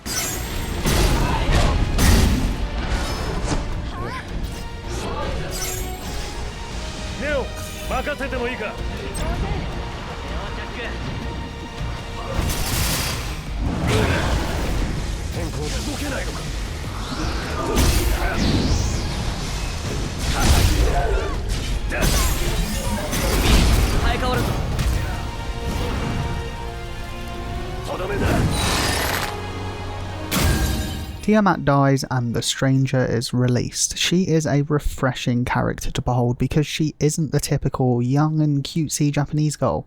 In fact, she's older, she's more mature and seemingly wise. Jack is a little too into her, as you'll see when she introduces herself.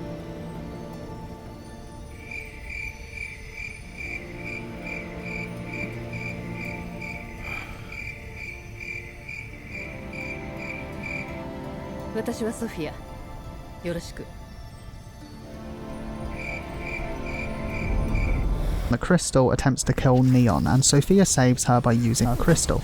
Capable, mature, and diligent, the character acts as an intellectual and story knowledge rock that was sorely needed on this team. She confirms that she is in a loop, trying to destroy Chaos, and that we saved her. It is not confirmed if we are on a loop, but we know she is. As the loop back to this moment completes, the game opens up and asks us where we want to go next. A welcome change considering the game puts actions before story. The exposition and backstory is subtle and given in small doses, so allowing the player to pick where they want to fight and what they want to fight gives some welcome change and pace control. Everything is confusing and unstable, so it is nice to have some control. It would have been better if the game gave me information on the locational differences of the fire and earth crystals, but nonetheless, this is great and I hope locational choices happen a little more often. Teleporting to the area I chose, the fire crystal area, I expected a volcano or anything with fire. Instead, I'm in a mystical nighttime forest. It's not what I expected, but the area is beautiful, and even though they're reusing the forest from before, they managed to make it feel fresh by turning it into nighttime and changing the ambience. Between the solemn but mystical forest tunes, the rampant wildlife and ambushes by creatures, the area evokes something refreshing, where you feel like the stranger within a home of nature itself. the enemy encounter numbers and variety have also been improved. And it's now that I start to feel I need classes that are leveled up for the content, otherwise it's a real struggle. Check out this encounter I nearly die on, where I also settled on my second class in this area, the Tyrant. A fast-paced fist, spear or club wielding class where you enhance attacks with elements. The ability to use elements to my advantage whilst focusing on the up close and personal combat is perfect. Despite not being able to do it yet, I'm beyond excited to add some fire into my axe charge attacks or another element and pull out insane damage, and that's definitely what I do.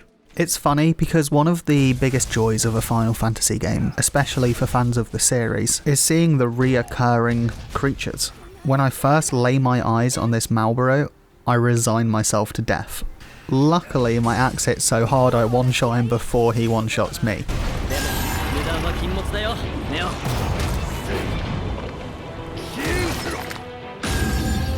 Volcano. Called it. This is the first and only instance where they show some depth to the world, where you can see one location from another. I wish they did this more often to make the world look more alive and connected. So, this boss fight is going to be a little different. It is a great Malboro, one of the most feared enemies in Final Fantasy. It's plagued many a game for me and others, and killed many a character.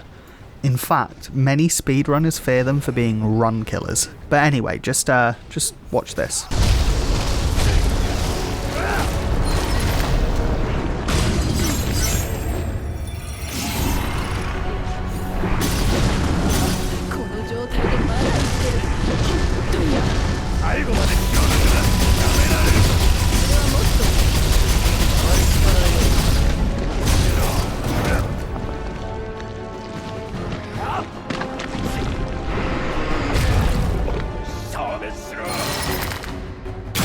See, one of the great things about an RPG is that even if a boss or enemy should be tough, if you build right and hit hard enough, they just fall straight down.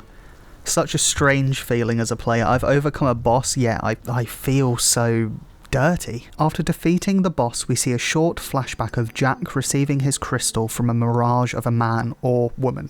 Seems like this confirms that Jack was indeed created to balance light and chaos, and his presence strengthens the other strangers, restoring and unlocking memories from past lives. You're going to notice as this plot goes on, it tends to get more philosophical, and I love this, and I definitely talk about it in a lot more depth later on, so stay tuned for that.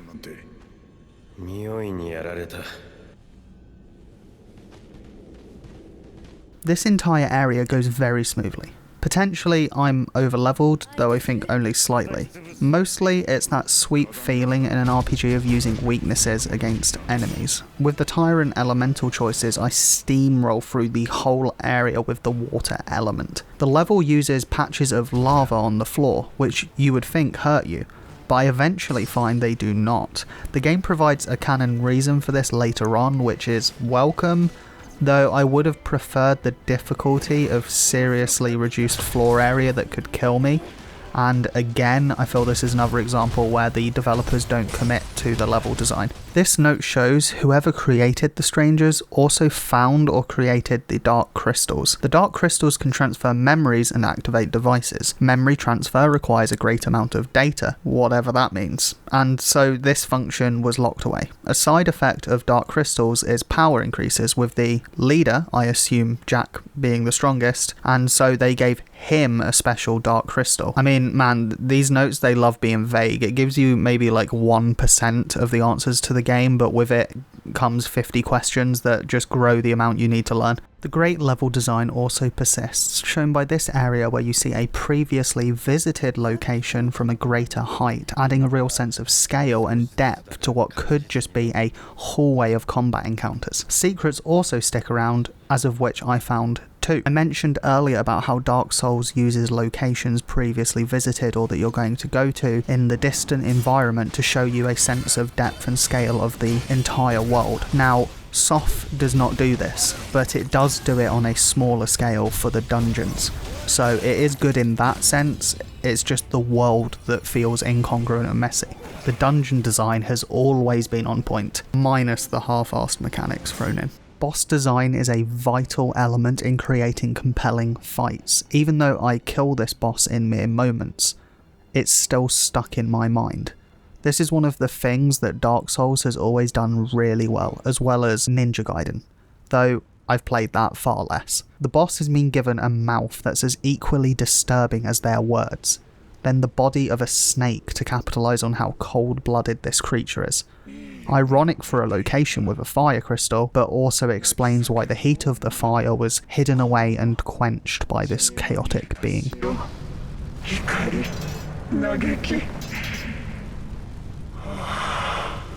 それなのにこのマリリスの眠りを邪魔したのはお前らか。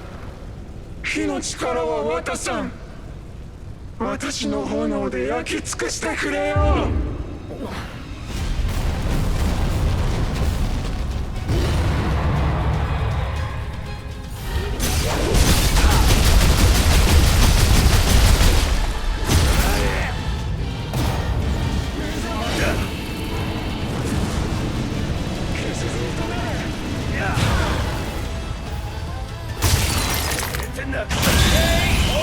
Again, level variety is pushed. As you enter this level, a sprawling and open mountain range is in front of you, a blanket of untouched snow litters vast peaks. A beautiful area that does the game's graphics justice. I do not feel any strange sense of depth or pixelation as I do in some other areas.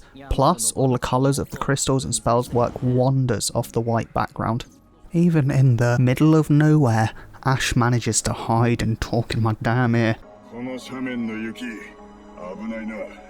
As you proceed through the endless white wastes, empty nothingness turns to caves of somethingness. Strange mechanical devices litter the cave walls. The levels do a really good job of juxtaposition through environmental design. It will show you one thing, an abandoned area, and show you hints that maybe that isn't the case, before eventually transitioning to a total juxtaposition where you find there's an alien laboratory under the crust of the earth or something. Inside this cave, a new note indicates the world of Sof is manufactured, with the crystals being the janitors. They maintain the elements and regulate the world. However, they also absorb that around them, good and bad, evil and kindness, meaning that what causes chaos may well be humanity itself, rather than just an evil entity. And so the philosophy begins. The game wants us to start questioning who is good, who is bad, what is good, what is bad, and what is humanity. We're living in a society! The mystery of the mountain intensifies as curiosity turns to anxiety. A hazy white blanket fills the room and the floor itself becomes unstable. The area becomes uncertain. The very foundation of gameplay, the floor, is now an unknown. Even if this is just a one-time thing that never happens again, which it is, it's welcome because it adds something memorable and unique, and it makes a level feel distinct as its own thing. It only takes small things like this to keep gameplay fresh. It's often the small details that make or break a game. Whilst a vision can be flawed, you can feel certain it was created with love, integrity, and in the image desired by the creators, when loving small details shine through. One such detail is how the snow in the area covers the character's boots, a completely unnecessary detail that adds so much believability, congruence, and integrity. As I break through the veil of mist, the deeper depths of the mountain are revealed, even more mysterious. Strange magic runes block my path, definitely not a part of nature. Littered with pillars, the ominous path gives way to a door, and upon opening it,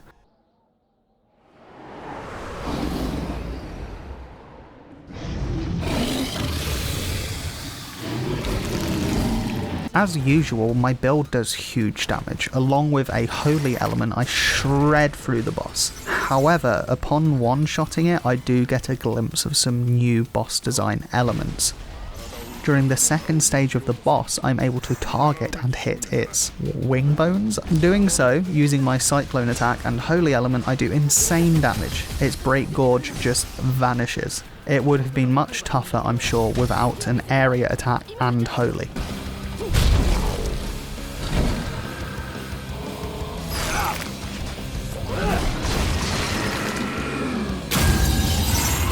Ever wanted to be a Tomb Raider, but in a Final Fantasy game? Well, this one's for you. Defile graves, get loot, slay the undead, get more loot, it's got it all!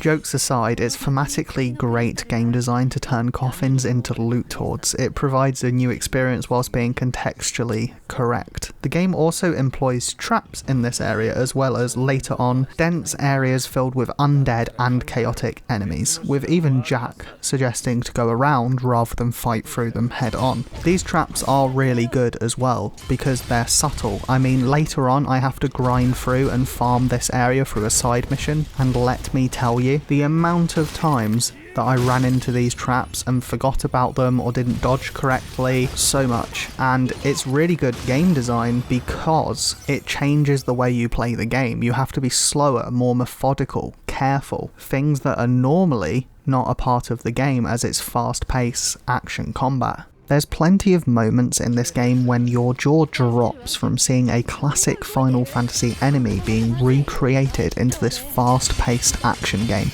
And this time, the wall. Yes, the wall. You know, that wall enemy. Seriously, a wall. What do you mean, how is a wall? It's a wall. What do you mean, why is a wall dangerous? The ancient and uplifting tomb slowly turns to dark and foreboding as I enter the key to the king's tomb.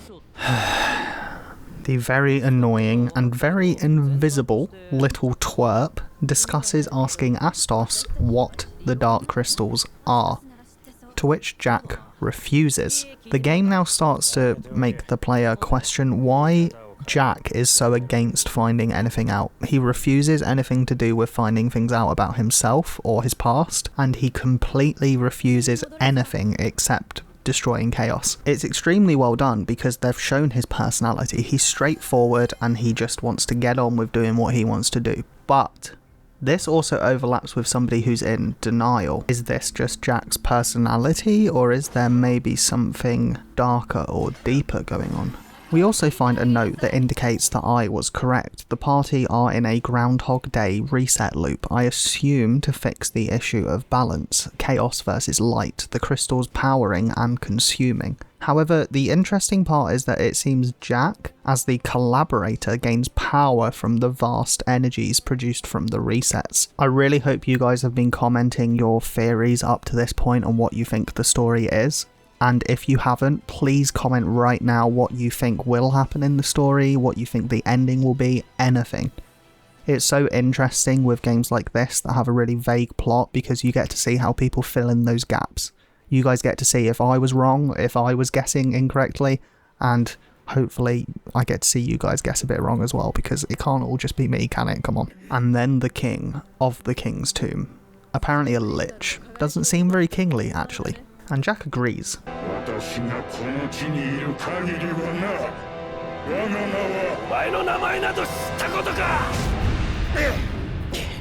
To be perfectly clear, I find it refreshing to have a protagonist who doesn't care for boss monologues or forced backstory explanation. Jack is on a mission. Nothing gonna stop this top lad. The boss is a breeze, and my class combos really start to click during it. I use the monk class to generate MP based off of elemental weaknesses, and then switch to the Dark Knight for the massive big hit combos.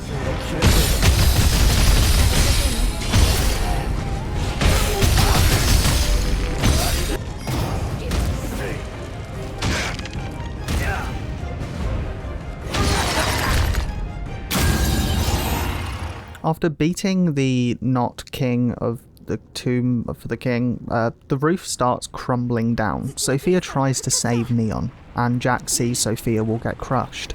So instead of being, you know, a wonderful gentleman, he Nice. Now, I'm pretty sure this man who literally punched a massive dragon to death hurts more than some rubble.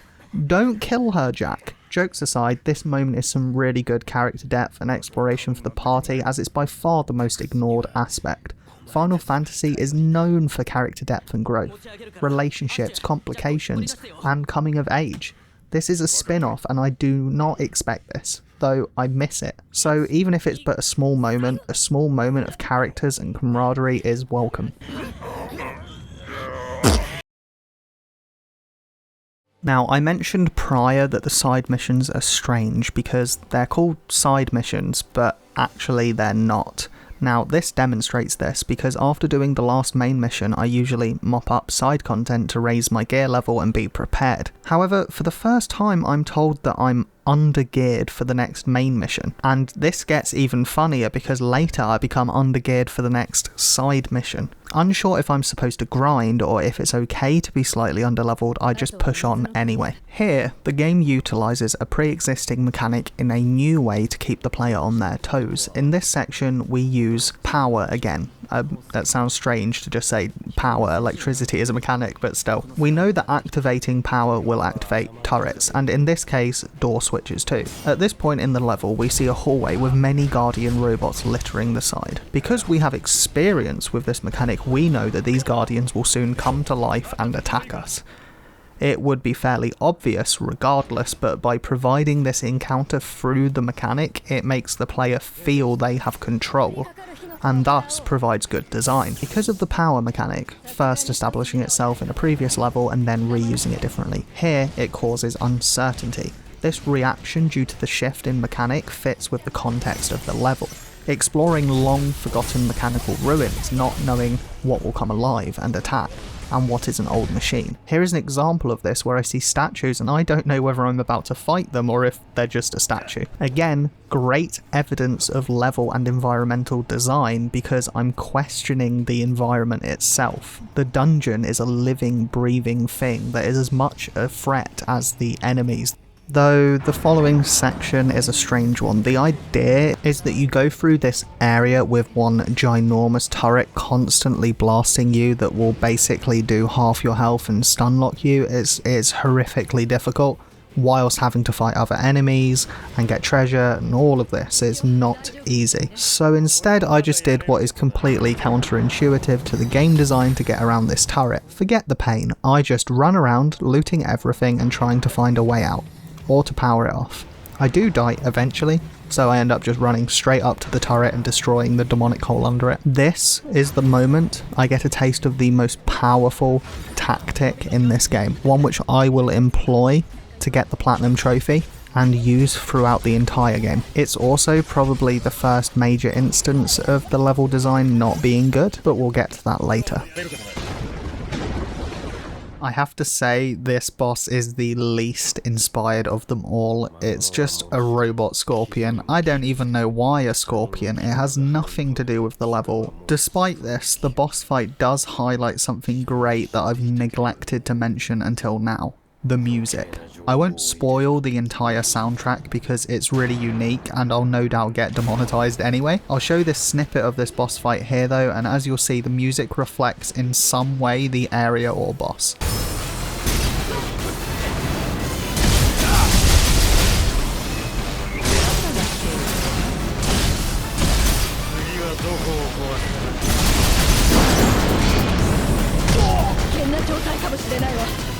In this case, because we have a mechanical area, we have techno. Music congruence is a small design, but it wires the brain into feeling what an area intends.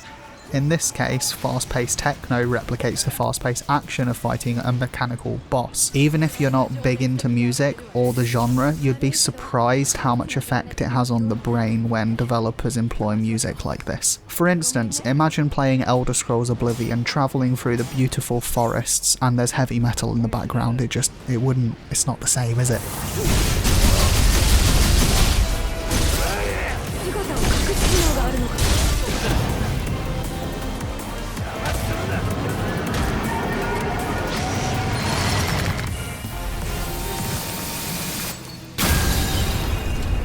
At the start of this level, as character relationships develop, Neon admits she is actually a normal human citizen given the crystal by Astos. As memories return to characters, something that Jack fears, relationships build, they learn who they really are, their personalities develop. You would think this would add clarity, but it does not. Something feels wrong, and it leads to more questions than answers. Nonetheless, it's good to see the party having some, even if minor, with no build-up either, camaraderie. But I think part of the problem with this is that Jack doesn't join in on that. You play as Jack, and Jack almost pushes away everything. Usually water levels in games are designed, underwater. You'll traverse down, deeper and deeper into the depths, where at the very bottom you fight the boss. Soft takes clever liberties here and merges the sci-fi tech with the water theme. Instead of traversing down water, you traverse down a maze of a very scientific factory. It only marginally follows the theme, but it's enough, and truthfully, seeing as water levels are the most detested in gaming history, it's probably for the best. It's extremely helpful for navigation too, as at one point I get lost and just have to look down to find the correct path. The latest note elaborates on the previous one, offering us a very philosophical explanation.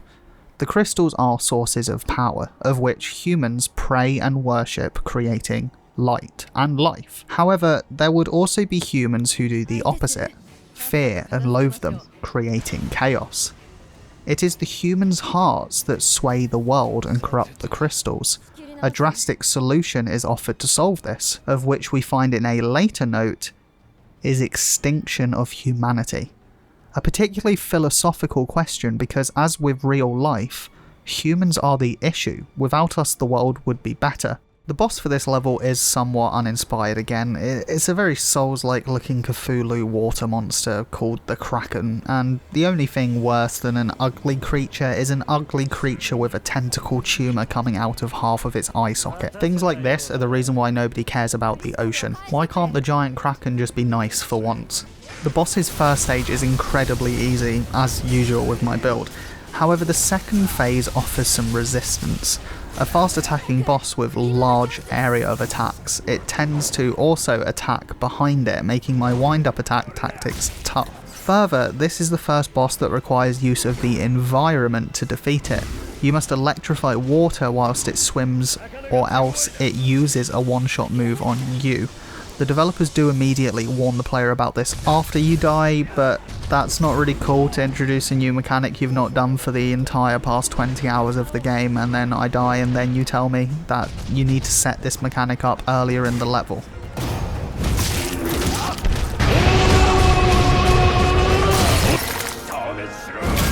With the Kraken dead, the mist assaults Jack, again releasing memories. This time, Jack is being told to sort himself out and remember something. Even his own memories are making fun of his irrational fear of remembering. Listen, Jack, mate, we have very little time left. We're about 2/3 through the game, maybe even more, maybe like 3/4.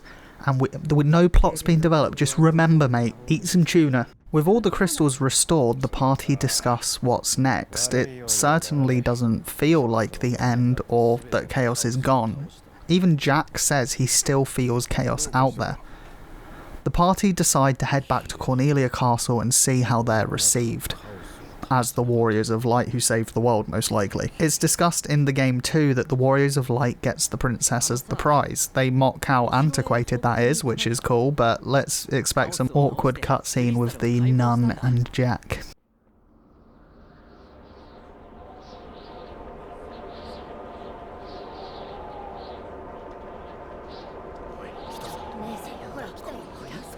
The tone upon entering Cornelia is clear. Chaos is in the air. Negativity, hate, anger, it flows through the city. And as we have learnt in a previous note with humanity, with this comes chaos. It corrupts the land and even the people, turning them into chaos itself. This cannot be made any clearer than when Captain Biscuit invades and murders everything in his path. For those who haven't collected the side notes, they may wonder why the pirates are turning into fish monsters, but we know. The negativity and bloodshed is turning them into chaos, which essentially means some arsehole in the corner of the city having some naughty thoughts about the princess might set off Order 66 of Final Fantasy. The time has come. Execute Order Chaos. This then gets confirmed through a cutscene with Captain Biscuit where he says,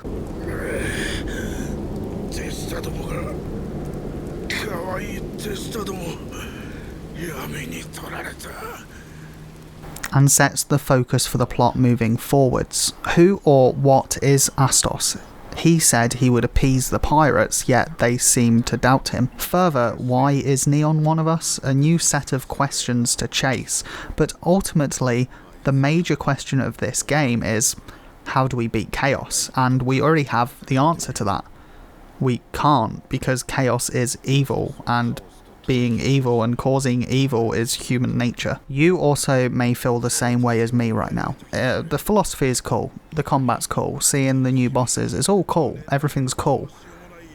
But it feels like the story, the meat, is being padded out. I mean, it feels like constant excuses to not progress the story, and you're correct, I feel that way as well. You may also wonder at this point, if you've chosen your two jobs, Shane, and they're both at max level, then what's the point?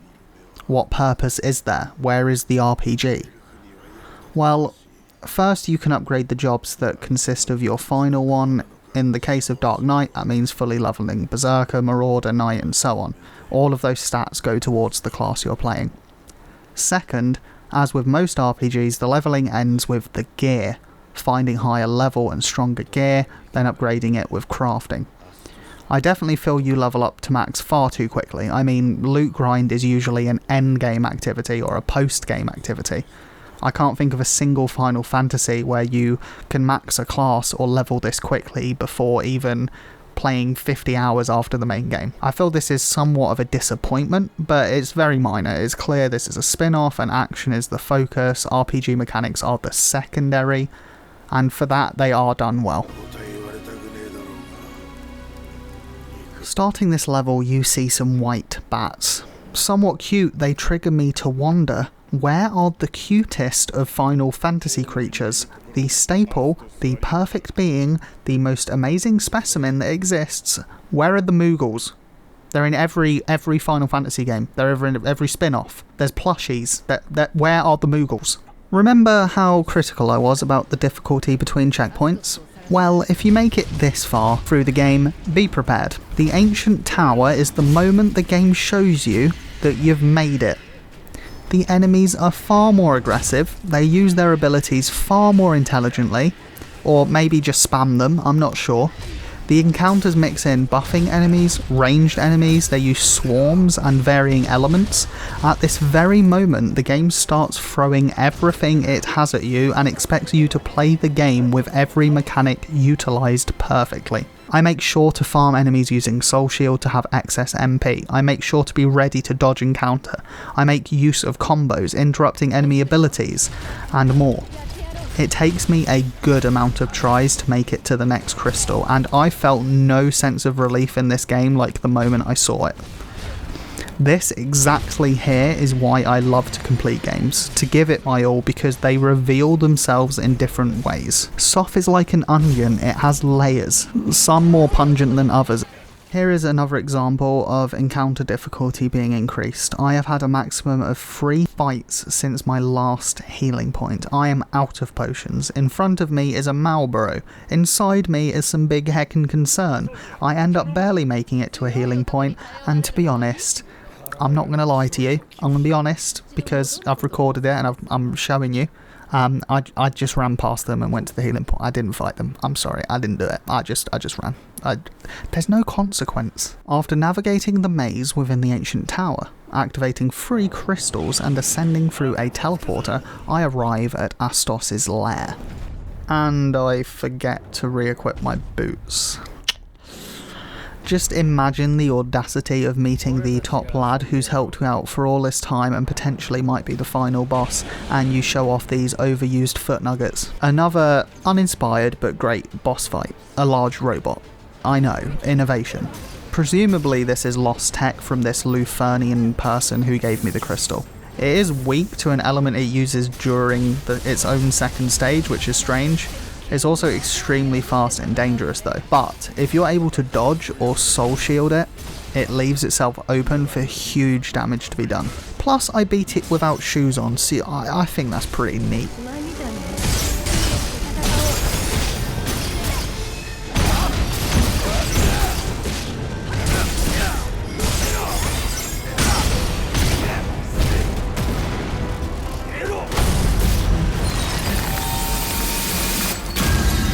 Finally, something to latch onto. They just said contact Astos, so Astos is one of them, meaning that these beings may be elves, and Astos knows how to extract me, and probably has his own plan if he hasn't done it already. This is an anchor towards answers, and it's something I am personally desperate for.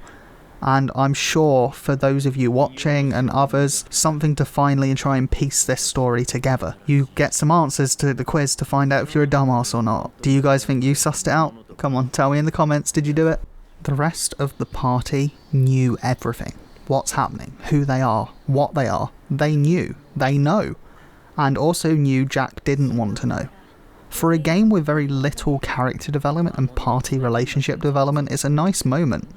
They know each other, they get each other, they work with each other, and they care. Maybe they didn't tell Jack just because he gets all moody, or maybe they didn't want to upset him or get beaten by him again.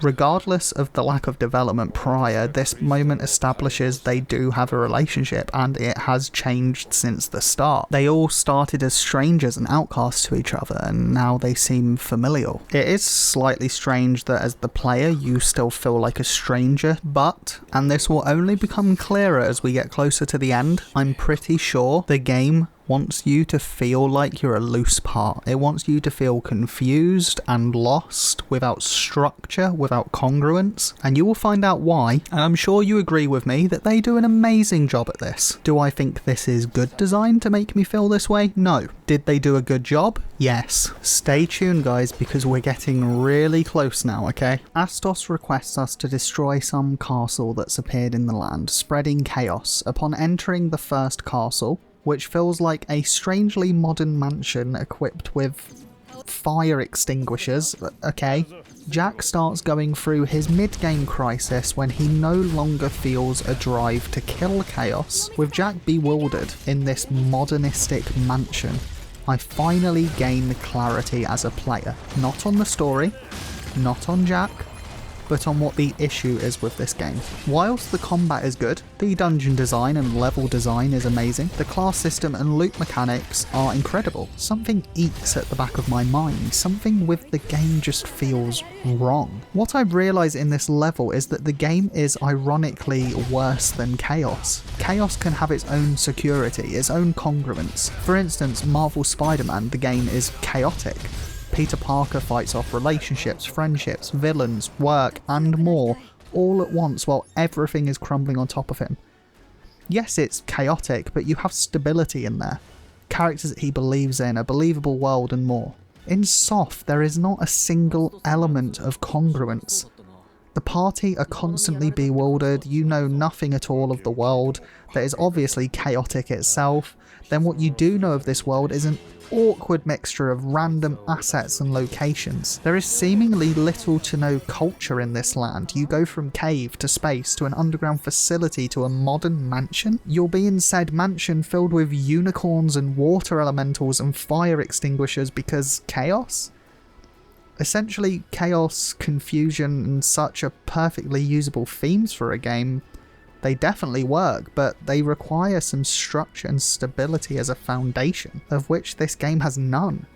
I know nothing about the lore, the cities, the people, the land, locations, hometowns, the characters. Nothing works together, meshes together. It's all a chaotic mess with no congruence. And I don't think I care at all anymore. It's just meaningless, because nothing has meaning with anything else surrounding it. The perfect example is when I step out of a room here to see a modern city with skyscrapers.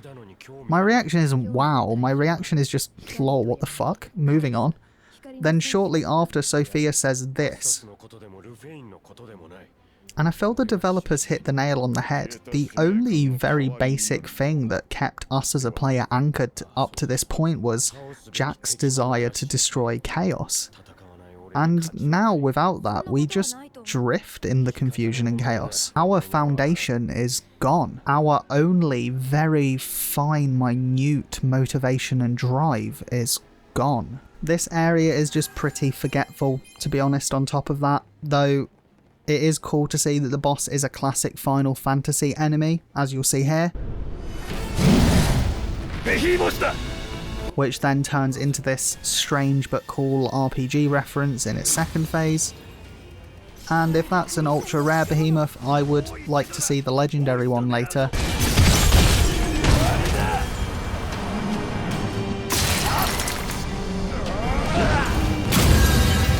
The only plot point we discover as we move on is that Jack is a Luthenian, though the drip-fed plot points feel somewhat insulting at this point, because obviously he's not a normal bloody civilian. With the plot and story numbing my mind, I head into the next area, which is refreshing. The game opts out of the futuristic modern facilities finally, and instead we move into what can only be described as a hellish amalgamation of earth, flesh and bone. I've tackled how the game is attacking the philosophical notion that humanity is the root of evil. They cause the issues in the world: famine, drought, global warming, extinction, and way more. It's a really interesting concept, as it's a real world issue we naturally don't think about. Because obviously nobody wants to die, and nobody has the power to cull every single one of us idiots. This note shows how these Luthenians, these higher beings within this universe, are aware and aim to fix the issue, but in a very immoral way. They just want to let negativity and chaos turn every human into a monster. They want to let the strangers ruin the balance and let humanity destroy itself. From our perspective as humans, that's wrong, because we have a life and feelings and so on, but from their perspective, it's the same as if fixing a leak in a pipe. A leak in this pipe, it doesn't have feelings, it just needs to be fixed. It's causing an issue and damage. However, this also alludes that us, the party, we're being used to destroy Cornelia and humanity. I won't go deep into this philosophy anymore, but essentially humans are the root of the problem, so surely killing all humans is okay. The caveat to this would be the darkness taking over humans, and the darkness humans emit into the world is not stoppable. If the higher beings could stop this, then the blame shifts. Unlike in real life where we're just negligent knobs. This level is also where I finalise my game-breaking new tactic which I mentioned earlier. I use this all the way until completion now, and I call it running. Essentially, you just run past enemies ignoring them. There's no penalty for doing this, and often no reward for killing them, especially when they're a pain. XP is mostly redundant to me now, and so is loot and gear. The party speculate that the nun, Princess Sarah, is the one who provides light to the world, balancing the dark with her crystal. This is an important element, I'm certain, and I feel is connected to the starting cutscene where Sarah is abducted by the knight. I have this looming feeling as well that the knight is Jack. Even though it doesn't make sense and it shouldn't be possible, I have that feeling. The following boss fight is with Astos. We all knew it was coming, and it finally has. It's a mixed bag though. The game aims to show us too much emotion and character shift all at once. Astos, until now, has been a stoic, emotionless character who has all of the answers but will not tell us anything. Upon this cutscene starting, he immediately warns us he has the Luthanians trapped as prisoner. He explains that they want him to die so that they're free, almost as if he wants Jack to be against killing them. Then, suddenly he starts getting angry and talking about emotion, attacking Jack. Astos goes from this, "Don't attack me, I'm here to help you," to "Roar, I'm angry." This happens almost out of nowhere and is a complete 180. We go through this easy first cool phase of the boss. The finishing cutscene, like most, feels very flat.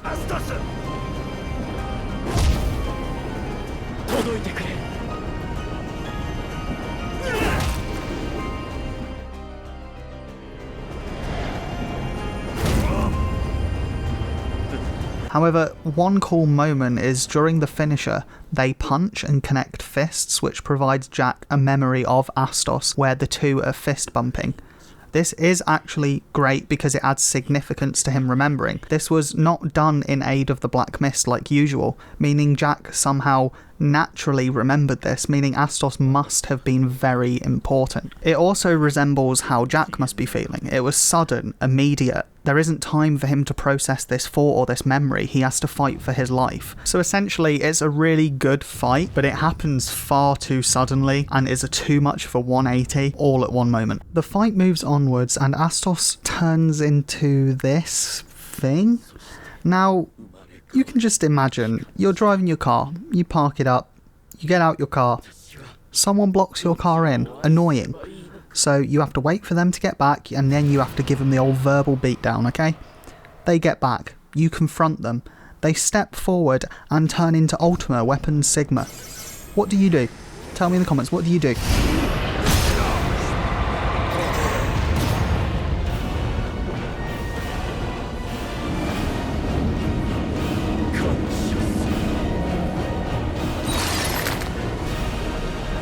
Anyway, the plot now starts to concretely unload itself. Jack's memories reveal Astos was a good friend whom they secretly worked with to change things next time.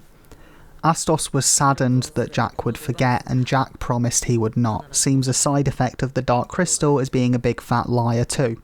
Nonetheless, this shows that they had a strong bond. The idea is great. The execution is a bit awful. We get no build-up, we get no progression between the two characters, nothing. Often the game will just force upon us what happened in the past, with that having no connection on the present.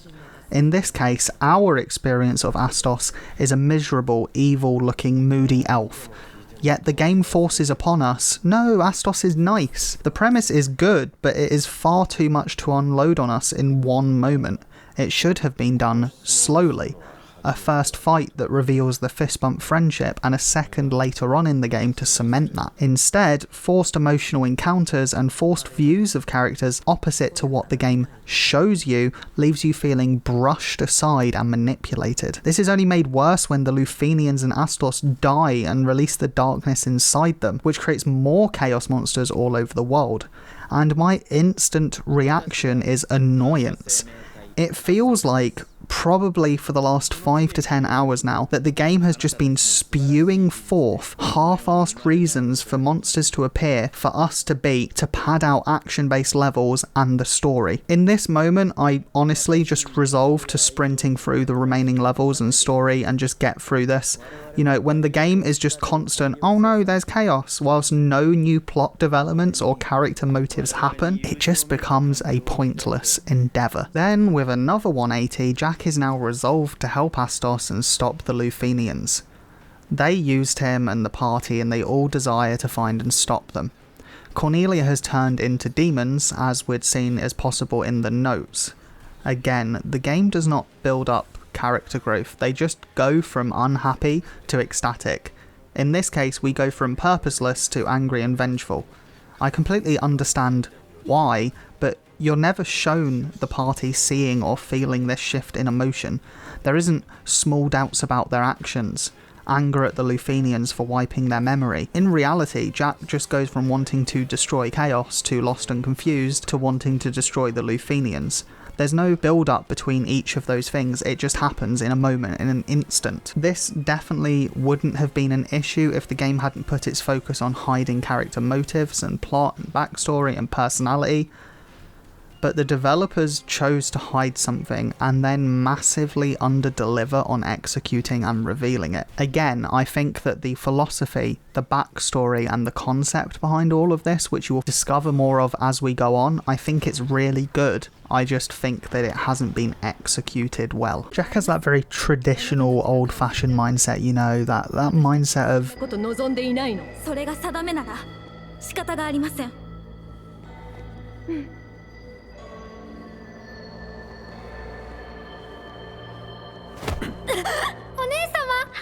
When a woman doesn't listen, just punch them in the stomach and give them major organ damage in front of a young child. Absolute classic Jack. When the game finally gets an opportunity to build upon something, it fails.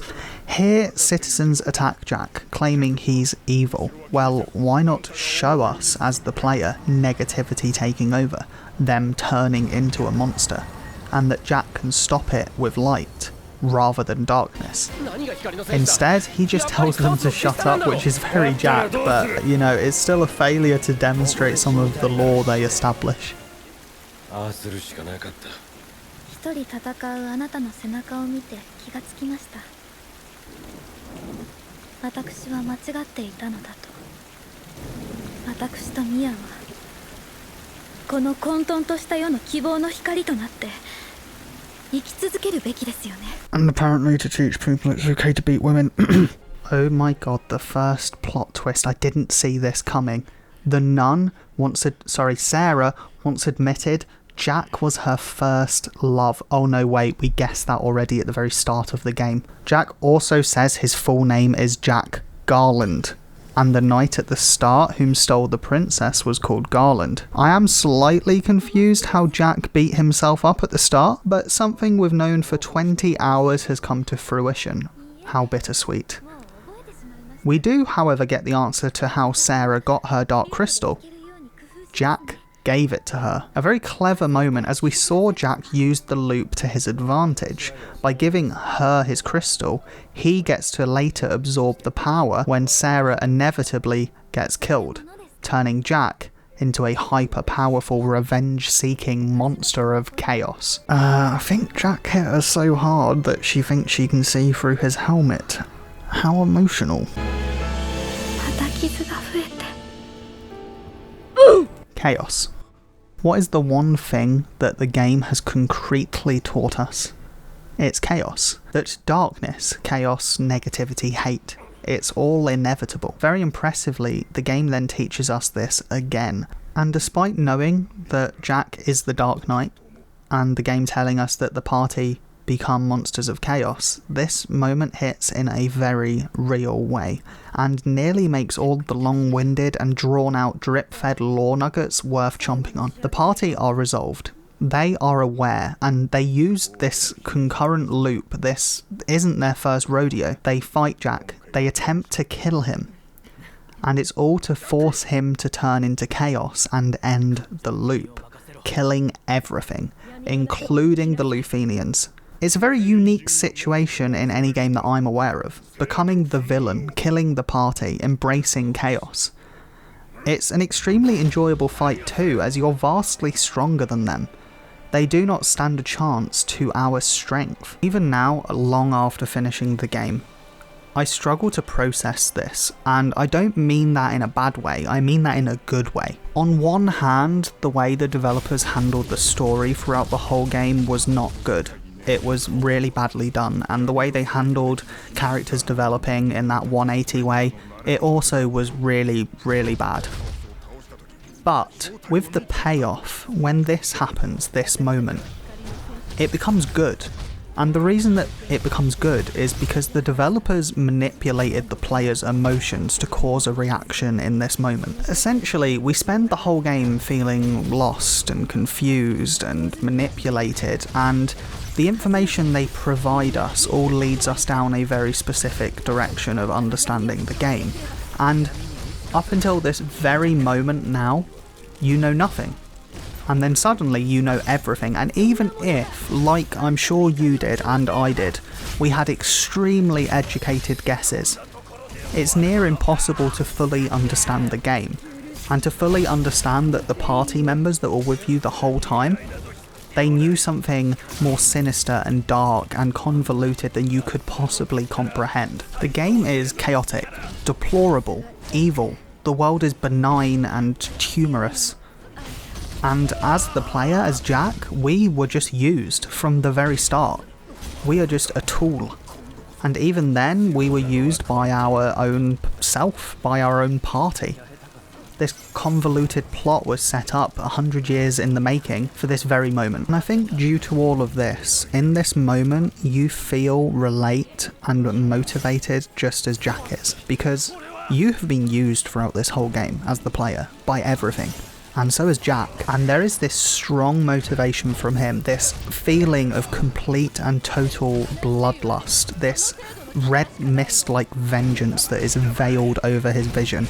And you feel that as the player, you want to end this. You want to kill the Luthenians, you want to chase plot, and you want to find an ending. And after everything you've seen in this game, the world that's fake and constructed, artificial, chaotic and evil, you know that something needs to be done. I don't think I have ever seen a game employ 20 hours worth of manipulating the player's emotions with awkward game design, all for this culminative moment of making the player feel possibly more motivated than I've ever felt in any game ever.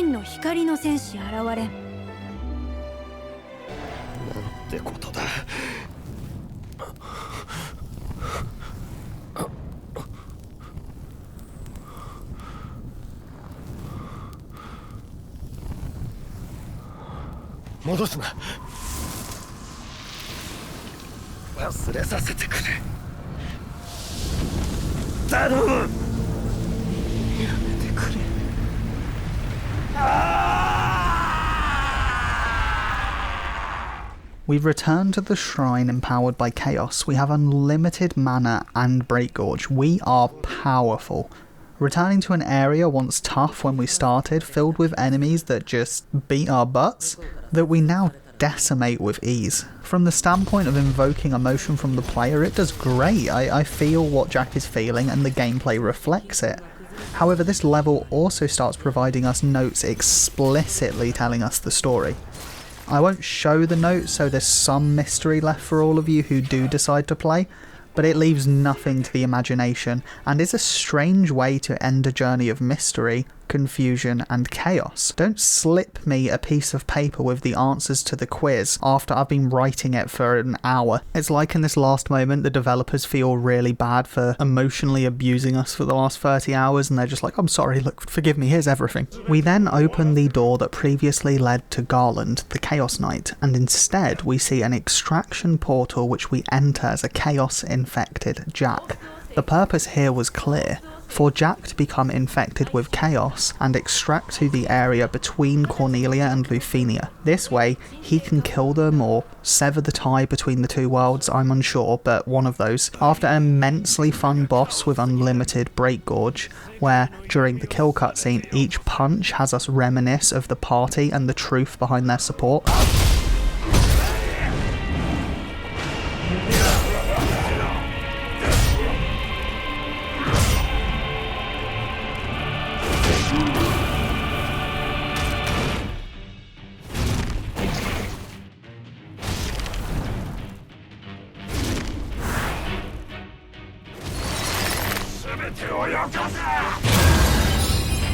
We sever the tie and return to Cornelia, 2,000 years prior to the Warriors of Light being born in Final Fantasy I. The very last we see before the game ends is a momentary glimpse of the main party from Final Fantasy I walking into the throne room and confronting Jack.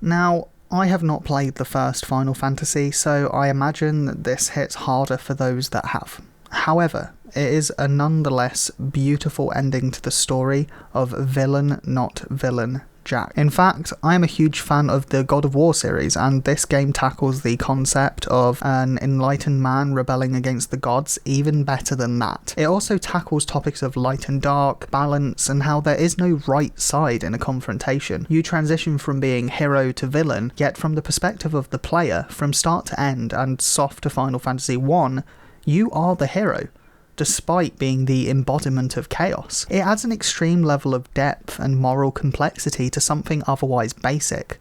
Final Fantasy 1 is just a game in which 4 good guys go to beat the bad guy. Now, it is the result of a philosophical fight between light, dark, subservience, and freedom. To remain critical, the game took far too long to sink its fangs into the meat of this. I would wager that 10% of a player's time in this game is spent learning and absorbing information, followed by another 10% formulating that. Then, until the very end of this game, you're simply just waiting until something happens. Yes, when it does, it exceeds expectation, but it still does not make me forget the monotony I had to endure to get there. For better or worse, the game always diverges from what is expected. Normal, structured, and sensible. The game is chaos, from combat to the story to the characters. If I was to look at the way everything is handled, the very poor flashbacks confused as time loop cutscenes, the very slow pacing, and the non-existent to suddenly 180 character emotion changes, I'd say the game is poor. The combat, looting, and cosmetics are all amazing though, but in its own way, the very unique, one-of-a-kind experience this game provides, the utter, pure chaos, it's something I'm overwhelmingly glad I experienced. Yes, it isn't always great, but it is always unique, and with that I could not ask for a better experience. What other game have you played that merges Final Fantasy, Devil May Cry, loot mechanics from an ARPG like Diablo, God of War, and more, all with the multiplayer aspect and some philosophical arguments? In its own strange way, Strangers of Final Fantasy is a miracle. There is nothing like it. It could have been better, but I appreciate its bewildering beauty nonetheless. The question of make me or break me is overwhelmingly answered as made me. Despite the 70% of pointless story fluff, the fun action combat made up for that. Then, an ending section that had me pondering upon the concept of good, evil, and humanity in a way nothing ever has. As always though, my journey is not done. I have not completed the game, and I do not have the platinum trophy that is required of me to fully appreciate or depreciate this game. Many a game is either enhanced or killed with its completion requirements, so join me and let us find out if the platinum trophy completion, as intended by the developers, will make me or break me. What is left for me to do is the following. I must acquire an anima crystal and artifact whilst finishing the remaining side missions. Then I need to start chaos mode and aim towards grinding my way to a 5-star master rank in a class. Doing so, I should naturally mop up any side trophies left over, such as fully upgrading a piece of gear and acquiring all affinity for a job. The side missions after story completion offer unique experiences set apart from the main game. The first is a boss rush, which sadly I didn't record, I'm afraid, but was extremely tough, until I finished the other side missions, which reward you with insane quantities of loot. I mean, look at this. The boss rush was then easy after that, unlocking a second one which gave me an artifact, which is the highest tier of loot, but still you can find better, as you'll see. The only hiccup to the side missions was that I missed some secret purple orbs whilst playing the game, so I had to speed run through the missions and find them. Not so bad really, as you easily kill and run past most enemies, but if I didn't look online, whew, what a nightmare. It's interesting how games have embraced the internet as both an excuse and a reason for including ambiguity in games. Already, the grind must start for achieving master rank at 5 stars. As explained prior, I need to start limit breaking a basic job to do this, so I check out the mission for the basic job, Swordmaster, and while the level was simple, I used my classic just run like a coward tactic. The boss is not sustainable. I realised very quickly that the boss for this level, and more so for later levels, is beatable, but tough. Mistakes are not possible, and you very carefully have to find moments to make attacks whilst ensuring you don't get hit, as most times it results in a combo to death. Further, upon beating the level, I found out I only get 15 out of 70 levels needed for the first mastery rank, which also isn't including the leveling grind to manually leveling up the job. So it was clear I needed to be stronger before I could easily grind. I also needed to grind anima crystals for level ups, so I don't need to play swordsman as much. I then notice you can level up missions with crystals too, and it provides increasingly higher rewards. A moment of eureka hits for me. What if I mix my go-to tactic of running with leveling up an easy mission? Get insane rewards, and by default acquire tons of gear and crystals ready to grind out the Chaos Boss and Swordsman levels. So, I head to an old mission I remember completing with ease, which is Coral Memories the Greedy. There were others, but this one I remember being very easy, where all I had to do was find an item and pick it up. So surely, by just repeating this mission over and over and over by finding the item, I'll get insanely powerful gear and tons of crystals. First, I need to grab some anima crystals to unlock this mission, over 50 levels higher than me. Success. Though there were certainly a few scary moments during this, and the enemies are no joke, such as a single bomb who takes half my health, and this skeleton that takes as long to kill as a griffin. It didn't take incredibly long before I upgraded this mission to its highest level, 300. Included in the reward for completion is a lot more anima crystals and a level 300 weapon for my tyrant called God Hands. Finally, I can properly start grinding. Can't believe I just said that. What do JRPGs do to a man? So I look at the mission map and find that the first level in the game, once upgraded to 200, unlocks 2 limit breaks, so I finish that.